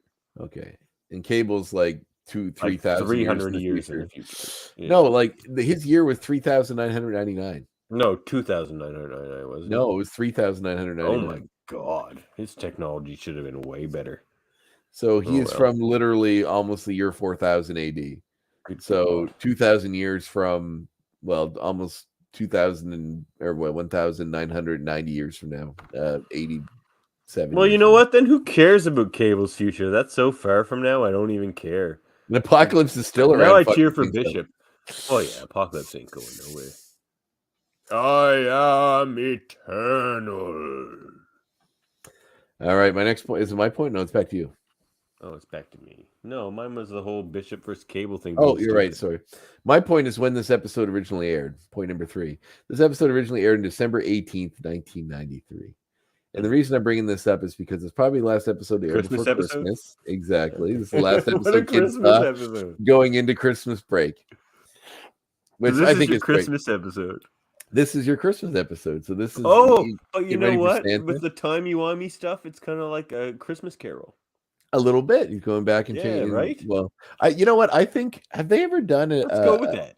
Have they ever done a Wolverine Christmas Carol, like where he's a crotchety Wolverine at Christmas and then he Like gets to see he's himself in the Bob past? Cratchit or no, he's Scrooge. I got to write this. I feel like this is the Christmas comic of 2023, whenever it probably come out. Oh man, I'll help you. Let's write it. X-rated Wolverine Christmas special. Yeah, then Marvel will hire us. That'd be great. You and David Cutler can draw it. Oh man, David can draw it. Yeah, that's way better than me. No offense, but let's let David do Way it. better than me. Yeah. All right. Yeah, that's my point. Christmas episode. Back to me. You know, a young Andre in 1993 was 8 years old. 8 years old, flipping through the Sears Wish book in front of the Christmas tree. Man, I love the Wish book. Watching. Actually, You I flip didn't right have, to the back though, because all the good shit's at you the go right back. to the toys. Yeah, right to the toys yeah. section. That's where it's at. That's a Canadian reference for Canadian fans. Do they not have Sears is American company? They must have the Wish They book. have a Wish book in Sears. American company, American people. Let us know if you had a Wish book. Yeah, seriously, we want to know this. Yeah, I'm really curious with this one. It 'Cause seemed like a they're Canadian American thing. company. Yeah, they are. Yeah, Wish book. It was the big Sears catalog at Christmas time where you picked all your. You Christmas order all the presents. stuff out and tell your parents to get it for you for Christmas. Yeah, Before yeah. Amazon, where you just sent links of everything you want to your family and told them to buy that for Christmas. Way easier now. There's less steps this way. Well, it was easy then too, but your choices of companies were. No, then you had to call. I think you had to call into a Sears store or mail in your order, didn't you? And then have it Yeah, you'd delivered have to to a mail it Sears in. location and then go pick it up. There was they no call you when it call. arrives. You mailed that shit. No one wanted to answer that call. Imagine That's being the guy who answers the Wish book calls. That's like what 100,000 phone calls a day. Yeah, it probably made That some good. doesn't exist. Probably made some good Skrilla, that guy. Oh yeah, he would. Oh yeah, that mad wish book Skrilla. Well, my next point is your buddy Mole. So Mole, not only was he in the last episode and this episode, but he's actually getting some play in a recent comic. Oh really? In just came out last week, I think. Sabretooth #3 Features Mole. It features Mole in a very big role. Interesting. So check that out, Mole fans, everybody. I won't spoil it because it just came out. But that Sabretooth series is really good. Go read it. The online Mole community. It's Yeah, going to be bursting at the seams. If you're a fan, there's got to be more. There's got to be Mole. It's got to be Mole. It's going to be Mole. Back to you. Is this number 3 or 4? 4, I think, isn't it? For moi? Yeah, for you. Rogue. Rogue has a fun little line where she sees Cable and says, "Remember me, Brad Eyes," which I thought was Oh nice. yeah, he does have bright Because he blue has the eyes. glow. He has that glowing eye too, right? So I thought that Oh was a nice right. little, Oh yeah, that makes more sense. yeah. Which I always I thought have was bright blue eyes, and I get that a lot, so I'm a there. they're enchanting. I see them. I see them. They stare at me every week for eternity. All They right, do. let's see your last point there. No, your second No, last this is point. my number 4. Yeah. Well, I already talked about the. Okay, here's one. Telepaths and secrets, man. So it seems weird in this episode that she's just like, "Oh, he's our son, and I'm not going to tell you about it, Cyclops." I don't think she. And I don't that, think she knows that much. oh, I think she totally I does. don't think she does. Look. In comics, there's like what, 2 at best telepaths stronger than Jean Grey at best, and so if she sensed something in Cable and wanted to dig deeper into that, she could. Like if she's like, I don't "Oh, know. we have some familiarity," she would dig deeper and go, "Oh, he's my son." Every single episode, she Now tries to he dig has in. those powers too. He has telepathic powers too, so he could block those potentially, but he wouldn't know to in that moment. No, no, not No, buying I it. don't buy It's it. the Every telepaths. No, it's the telepath. Telepaths have a million secrets, and they're used to keeping secrets. Like Xavier never tells anybody anything, man. And like Jean Grey kind of becomes that same way, and White Queen is that way. Telepaths know like everybody's secrets, and they don't talk about any of them. That's where that comes from. I'm not buying that she Telepaths knows. and secrets. Don't ever I'm not. trust a telepath. I'm not What? buying. I'm not buying. She knows that he's his son. Her son. I'm not Oh my buying. god, you. I'm not Well, buying. Okay, my final point. I have 2 actually. One more important than the other. One's just sort of a side note. One is Rogue. How strong Rogue is. At one point she's during the very fight. strong. At one point during the fights, Cable shoots the wing, the piece of the plane. So the Blackbird lands atop a building, which would probably crush a building. That's like if I land a plane on What? top of a. No, It's you like, can set an aircraft down on something. it's like a 3-story building. If you set an aircraft down on Oh, top that's of not that, a the very weight good of that would like destroy it. Number 1. Number 2, Cable shoots like a piece of the roof out under where the wheel is, which makes it gonna fall. And Jean's They struggling land to shit keep. on boats. Jean's struggling to, yeah, but they're massive aircraft carriers. They're not Okay, little fair. buildings. So Okay, fair enough. Jean used her telepathic power to stop it from falling and crushing the crowd. But then, like, as it overwhelms her and she falls and gets caught by Bishop, As always happens to Jean Grey. Rogue literally just flies in like nothing and just pushes it back like it's nothing. Like it's literally it's like paper mache how easily she puts it back on the roof. Well, she is that strong. Yeah, I She's know, like and I know mad next strong. episode goes into why that is. But my other little side Oh, note is that next? Oh, this next episode's gonna yeah, be Rogue's very Tale is interesting. next episode, which is Yeah, everybody's we're gonna get homework. I some- know I'm giving it to you early, but this is your homework is watch the next episode of Rogue's Tale. We get a big time cameo. We sure do. Yeah. And the other thing to me is why does so Cable in the future thinks that the X-Men in the past are wimps, or rather has some knows of them. He heard they were wimps, yeah, Yeah. Why does he wear the X-Men symbol on his costume? because of his parents. But he thinks they're wimps. Does he say they're wimps? Because he's like, I know those 2. Yeah, the but he rest of says them the are X-Men. wimps. He says the X-Men aren't the wimps I thought they were. Yeah. So maybe anyway. he did think they were wimps. I know. That's fair, but the X kind of ends up on everything.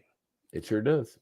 It's just the X X-Men just are looks so cool, man. the X-Men are just good at branding. That's the issue. They're just really good at branding. It's all about the branding. All right. All right, you got one more point there, Skip. Which one do I want to go with? What the hell did I even mean by that? Just reading Oh your no, I head know scratches this one. through No, a this is a fever good one. old medication. was an You're like, what did I write? What is this? I don't even know. Man, what's I going haven't on. slept in days. I can't stress that enough. Like the 8th time you said that. Man, apparently after a couple nights, your brain dry. I can't even say brain. Your brain dries out. Your drain dries out. I'm telling you. Well, you should get some sleep. Have you tried sleeping? Yes, yes, I have. Have you tried Believe marijuana? me. That helps me sleep. Yes, I have. Try more of it. Yes, I have. Or get hammered. One or the other. Both. Keep it up. So our audience now knows what Andre's advice consists of. Drugs and alcohol. Yep. Oh, alcohol is a drug. It's like the worst of them all. It's like Howard Marks said, Mr. Nice of the drug industry. He's just like, I don't know any drugs that make people want to kill other people, except maybe alcohol. That's true. And it's the only legal one. Well, so. There's lots that make people want to kill other people. Well, what's that one that made people? Yeah, I was going to say bath salts. Yeah, but that's new. Howard Marks didn't know about that. Okay, that's fair. Yeah, you get a pass, Marks. You get a pass, Marks. You were right at the time. All right. Well, that's it for my X points, I guess. All right. We've come to all the end segments. No, we haven't. We have so many segments, man. I like segments. God. Hey, check this out. Can't skip this segment. It's like the best one. What do you got for us, Andre? Anything? Yes. Okay. In true fashion of Andre grabbing whatever X-Men related thing he has on his bookshelf of graphic novels, maybe. I have selected Excalibur. Oh man, I love Excalibur. Which one is this? This is the Warren Ellis series of Excalibur. Oh, later. The Visionary series put out all 3 volumes. I haven't read that. I haven't read that. Excalibur. Is it good? I haven't read Obviously, it. if you're recommending I've read part of it. I've read part of it. Yes. The parts I've read are very fun. Warren Ellis is a fun writer. Excalibur's fun. Like the first 25 issues or so, like that Claremont writes of Excalibur are pretty fun. Look at how Wolverine's drawn in this. You see Wolverine? That's some sweet hair. Look at that hair. That's some sweet hair. He's probably and oh my god, he's jacked beyond belief. Yeah, I know. I love the tight waist. He's almost like massive that, lats. The lats are like popping out. He's almost like Boob Cap. You know what I mean by Boob Cap? Yes. Yes, Rob Liefeld. Liefeld, right? Yeah, Liefeld. It was from the Born Again Born storyline Again with boobs. When he was drawing Captain America there with like ridiculous. Like I like when someone took that image and then removed the shield. They removed the shield to show what he would look like underneath or how wide he'd have to be. He has a shield in front of him, yet his chest is still sticking out beyond it. Oh yeah. So yeah, we get Liefeld gets a lot of flack, and some of his art is kind of wonky, but like he's a good artist and stuff. But that Cap was not his best work. No, for sure. Cable looks better with breasts than fucking Captain America does. Oh wow, I was the guy who dropped the F-bomb this episode. Usually I have to click that little box because of you. Oh, I didn't know we weren't. Are we supposed to not say that? Because I say it all the time. No, but every time somebody swears in this one of our podcasts, I have to actually click that. I just click it on my other one all the time anyway. Just if people don't. Well, I do that with this one now, but I was running a Star Trek podcast for a while, so we didn't really swear. So yeah, we get the British X team, Excalibur, featuring some Colossus. Some other people make. Who's on the Warren Ellis lineup? Oh, I know you're going to ask me that because I don't remember everybody's names. We have Peter Wisdom. Oh, Pete Wisdom, yeah, man. Depicted there in the cover with Kitty Pryde, if I recall. He's an MI6 agent. Oh, Pete Wisdom. Plus, we get Nightcrawler's magic girlfriend. Kitty Pryde's one of the top 5 characters in comics history. We get Nightcrawler's magic girlfriend, Day Tripper. What? We get Shadowcat. Wolverine appears in this particular volume. In this one, we get Nightcrawler, Colossus, Wolfsbane, Captain Britain, Lockheed, Very nice. And Hellfire Club, and some kind of related to Track a Serial Killer. This one we get Megan, Pete Wisdom, Kitty Pryde, Nightcrawler, Day Tripper, Wolfsbane, Douglock. I don't know this Day Tripper. Yeah, Douglock is Cypher and Warlock combined. Oh, I see. And the Starjammers and the Shi'ar Empire in this volume. So yeah. Oh, you can never go wrong with the Shi'ar Empire. Lots of fun stuff and just sort of fun X-Men stuff that's a little different from the usual. I didn't click our banner. There we go. Heck, good. Thank God I can sleep now. People thought we were still talking about X points. Oh my God, they would be out to lunch. They have no idea what's going on. All right, here's mine. I picked a Bishop story, and one of the ones that kind of modernizes Bishop a bit. That's District X. District X. It's your buddy cop. If you ever wanted to see Bishop in a buddy cop kind of thing, this is the one, man. This is where he's like patrolling Mutant Town. Back when they had Mutant Town, it was like I believe it was a suburb of New York where all the mutants lived. It's like Training Day with mutants. Yeah, it totally was Training Day with mutants. And they, it's the big story that introduces Absalom Mercator, Oh yes. who's a very powerful mutant, and enters into different stories. But yeah, it's a cool story, District X. So check it out. I really like it. Like he's got like his buddy who's like just a human, I think, as I recall. It reminds me of that wonderful time period in that area when they were putting out all these different books. Because one of my favorite books around that time period was the Janice Vell Captain Marvel that Peter David was writing, which is coming back soon. I gotta remember. Janice Vell's coming back. Janice Vell's coming back with Peter David. Yeah, they're writing a new miniseries. Oh wow! So I'm excited to see where they go with that. But yeah, so because they had different books coming out around that time, and that was one of them, if I recall. I think that was right around the time too that Grant Morrison's X-Men was on. So yeah, it's cool. Good times, and young X-Men fans' lives that we get to celebrate and still love every day. Well, I guess that leads us to everyone's favorite segment. I'm sick. I need help. Save it for somebody who cares. What's wrong with Andre? I'm sick. I need help. Save it for someone who cares. Nothing's really wrong with Andre. Okay, well, we can switch it around. We can switch it around, no problem. Can it be fixed? It can be fixed. That's all I got. No, life's good. I'm excited for our former guest and future guest again, David Cutler's book comes out tomorrow, which is the Marvel. That was gonna be my comic recommendations. I stopped by Giant Robot Comics in Dartmouth today to pick it up because often they get their stuff in Tuesday. And he's like, normally it would have been, but not today.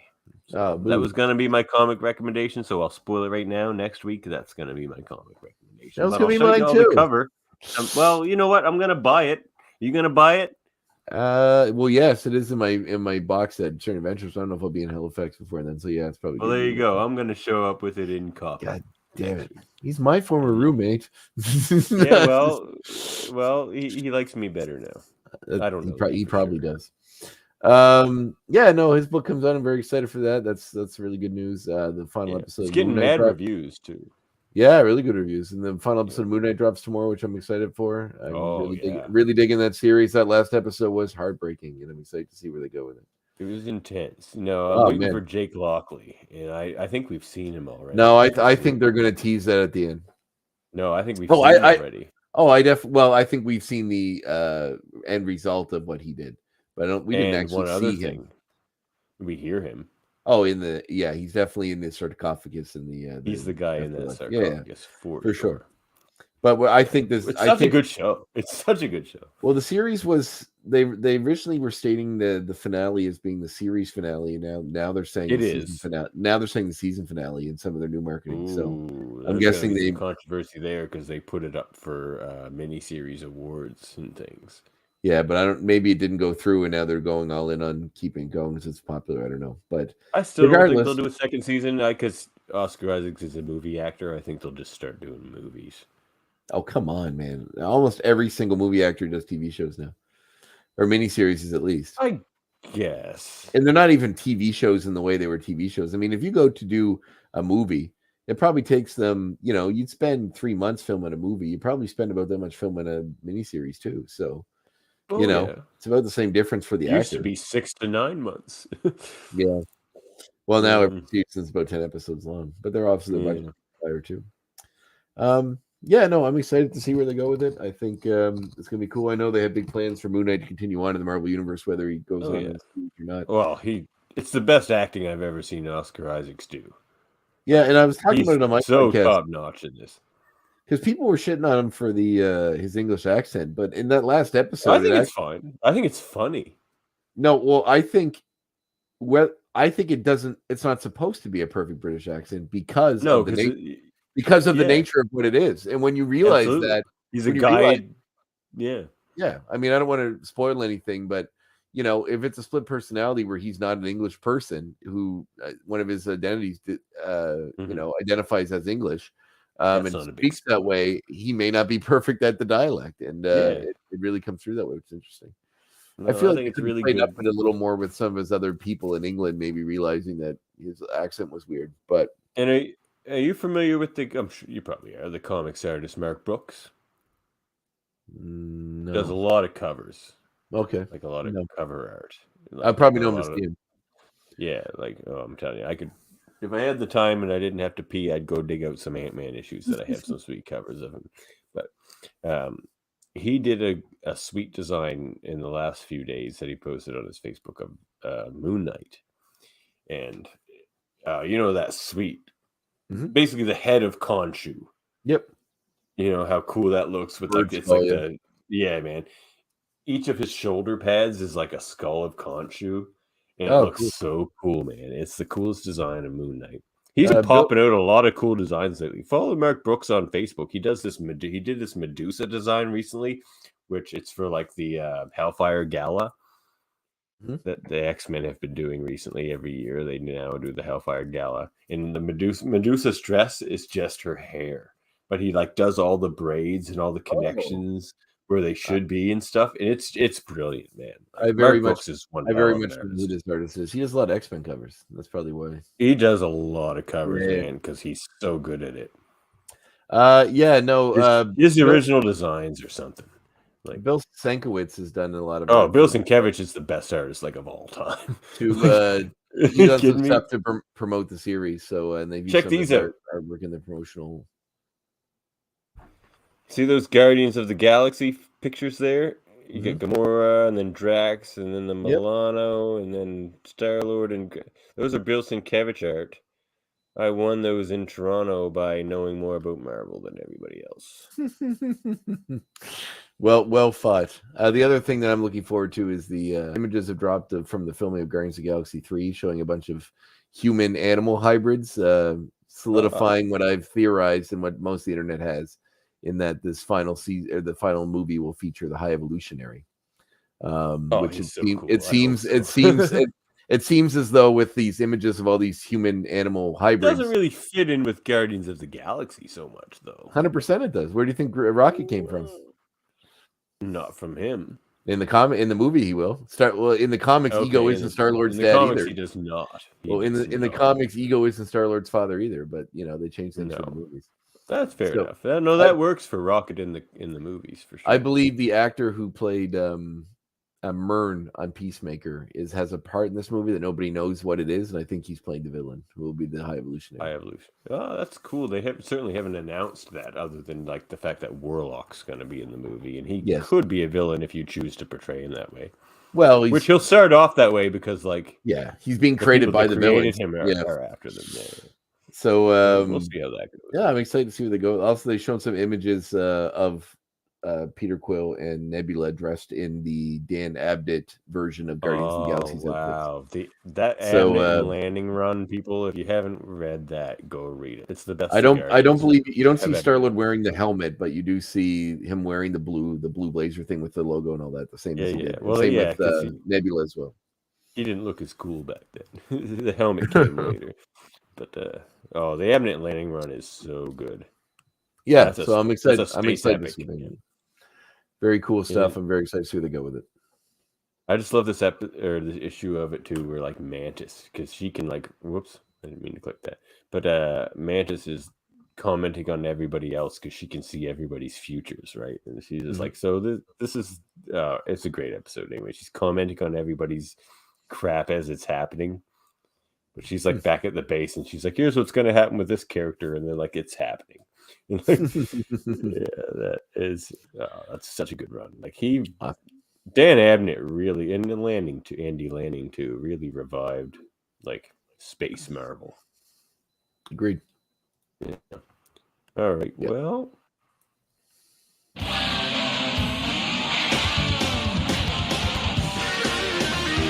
glad y'all decided to join the party. Glad y'all decided to join the party. Let's party like it's apostrophe 97, Andre. All right, I'm here.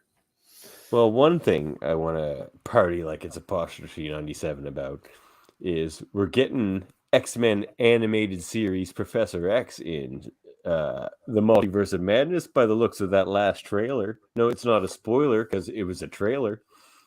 But we see the yellow hover chair, man. Oh, I'm stoked. I can't wait to see him in Yeah, it does. It was pretty cool.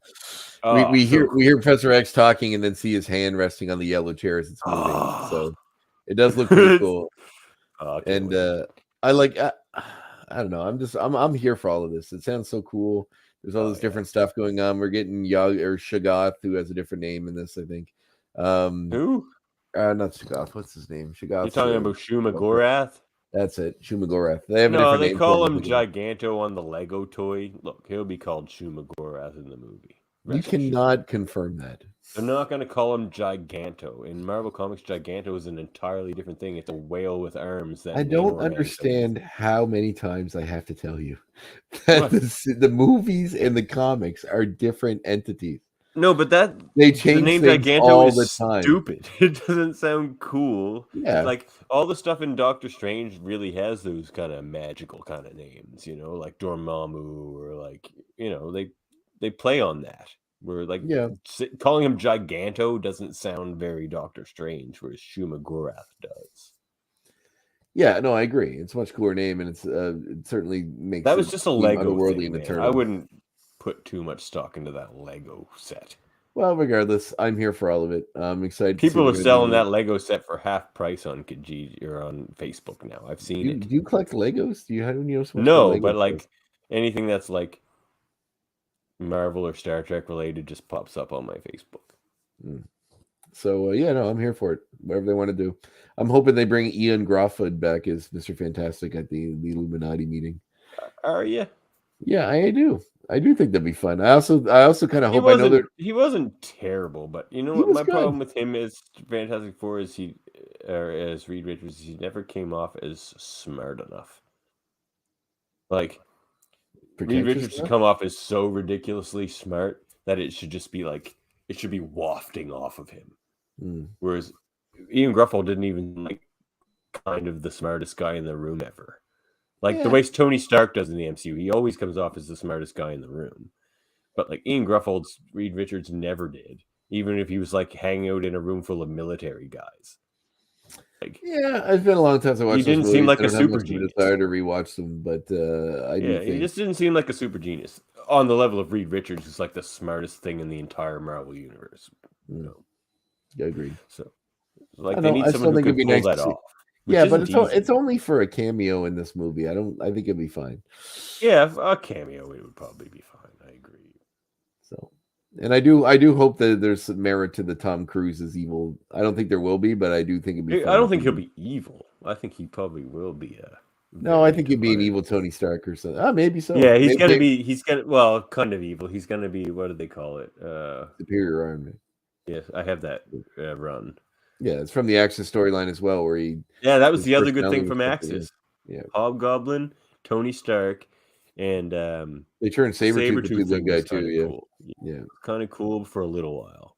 Yeah, eventually I think they undid it eventually, but yeah, they did. Sabretooth number 3 with Mole in it. Look out! I feel like Mole might be Sabretooth's coming back, man. For too long, they were playing Sabretooth off as just like this wild, crazy murderer. But when like Sabretooth is done at his best, he's very calculating, and super dangerous for that reason. Like Sabretooth is the best villain. In the 80s, people the comics understood that. Like if Sabretooth was around, he was so dangerous because he was like physically the most dangerous because he's like a psycho murderer with like unkillable regeneration powers, but also like he was trained with the CIA. He was a secret agent. Like he's a super calculating guy. And when they forget about that part about it, it kind of does Sabretooth a bit of a disservice. But the other thing I wanted to mention with the Party Like It's 97 is there was that, I guess it was posted in a few different places, but it was like an interview with Bo DeMaio, the showrunner of Apostrophe 97. Mm-hmm. And he just happened to mention that they're going to, did I mention this last episode? I don't know. Anyway, he mentioned that like they're going to confront a lot of modern themes. which makes sense because that's the storytelling people can relate to. But I'll be interested to see how it can mesh with the fact that it's in 1997. So, like, how modern can you get with the themes if you're in 1997? So that'll be interesting to see. I'll be interested to see how that works out. Yeah, for sure. It's like how you can't like bring in like social media themes or things like that. It's 1997, like. Yeah, it's I going to don't be know. interesting because Yeah. they're going to be treading a fine line. So I'm curious to see how they do that. Keep it relevant to people, but like also feed that nostalgia to the people who were there in 1997. Like a lot of people that are going to watch this show probably weren't even alive in 1997. Well, it's like Yeah, the like thing. that. Geez, that's longer ago than I thought it was. Geez, that's like 25 years ago. Oh God, I'm old. I know. But anyway, it's best not to pull the thread any further than you've already pulled it. Okay, let's move on. I don't even want to talk about that anymore. You know Yo, what I fuck. didn't do though? I didn't do the end, or did I? The end of what? Everything? The episode. Tyler, you're safe. Wolverine's antibodies did preserve the future. I knew it. I like how the music. So I should have mentioned this in my It's very heartwarming. The music does kind of remind me a little bit of Time After Time. It's got a few of those just a little bit, which is funny. Just admit it to the people. Cyndi Lauper lives in your brain 24/7. Oh, I don't need to hide that fact. She's welcome. She's welcome. She can stay there forever. Andre just wants to hear the clock ticking. I think of you. Caught up in circles. Okay. You can contact us and nothing new. X-Men Review Show at gmail.com. Go slow. Oh God. I fall behind. Follow us on Facebook /X-Men Review Show and Twitch /X-Men Animated Reviews. I still don't know why I made that different. And on YouTube, of course, which is also probably X-Men Animate or X-Men Review Show. I don't know, just X-rated X-Men YouTube. It'll get you there. I post the links all the time. You know, that reminds me of South Park. Yeah. There's this great episode of South Park called "You're Getting Old," which I reference all the time. Story of my life. Basically, one of the characters. There's this new type of music that all the kids are into, and it just sounds like the dubstep. Well, that's what I think they're making fun of. It just sounds like shit noises, like people going to the bathroom. To the I adult. do remember that episode. So the kids all really like it, but all the adults hate it. They don't understand it. Except Stan's father, who's trying to seem like doesn't he he become like a hit artist on it, and he just like those kind of, yeah. So, but anyway, he doesn't want to lose his youth, so he's trying to hold on to it and be hit. But anyway, Stan keeps hearing and seeing. That was a different thing. So everything Stan sees and hears sounds and looks like shit to him. One of my favorite lines, he goes to the doctor, and the doctor's like, "You see, Stan, most people only think that the things sound and look like shit that aren't part of their immediate generation, but to you, everything you hear and see sounds like shit. It's a medical condition called being a cynical asshole." But there's a line in it where he goes to the theater and he's watching a trailer for the new Rob Schneider movie, or not Rob Schneider movie, sorry, just for the next. Is it the Animal 4? No, it's something else. That's a different thing. But it's they reference this like this. I'm a carrot. Yeah, that's a different thing. They're like, this summer the president of the United States is a duck, and then it's like, and the vice presidency, and then the duck opens his mouth and shit comes flying out, and then it's like, and the vice presidency's going to the dogs, and the dog like shits everywhere, and then the announcer goes, it just what you said just reminded me of it. The announcer goes, or maybe the president's a dog. Whatever, fuck you. Just watch the movie. so it just made me think of that. Whatever, fuck you. Just watch the movie. Whatever. All right. Well, you know what? You can also find the audio version of our podcast, X-Rated the Animated Review Show, wherever you get your podcasts. We're everywhere. Like we're on like 20, 30 different platforms. We're there, man. All of the platforms. We're on all the platforms. We're in all of them. Because of Buzzsprout, actually. And if you want to start your own podcast, do it through Buzzsprout. There'll be a link in our description. Click on that link. You'll get a $20 Amazon gift card after your second month. And that's basically what 2 months costs for Buzzsprout. So just do it. Help us out. Start a podcast for a couple months. Enjoy yourself. Support the show. We love you. will love your podcast. For sure. Especially And if it's about X-Men or Star Trek or something like that. Yeah, and if you enjoyed our show, please like, review, subscribe. We've been loving some of the comments some of you have been leaving, but definitely review on whatever platform you're listening. It'll help us out a lot. So will the likes and subscribes, which you're all doing. What are you doing? We're getting lots of likes and subscribes, and yes, we very much appreciate it. Thank you.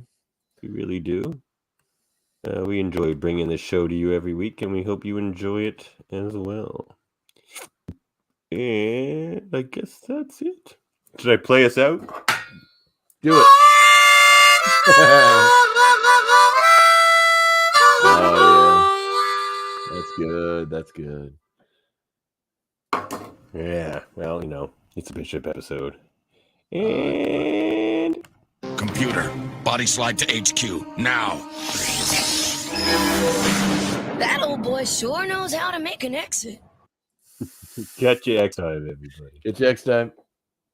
1, 2, 3.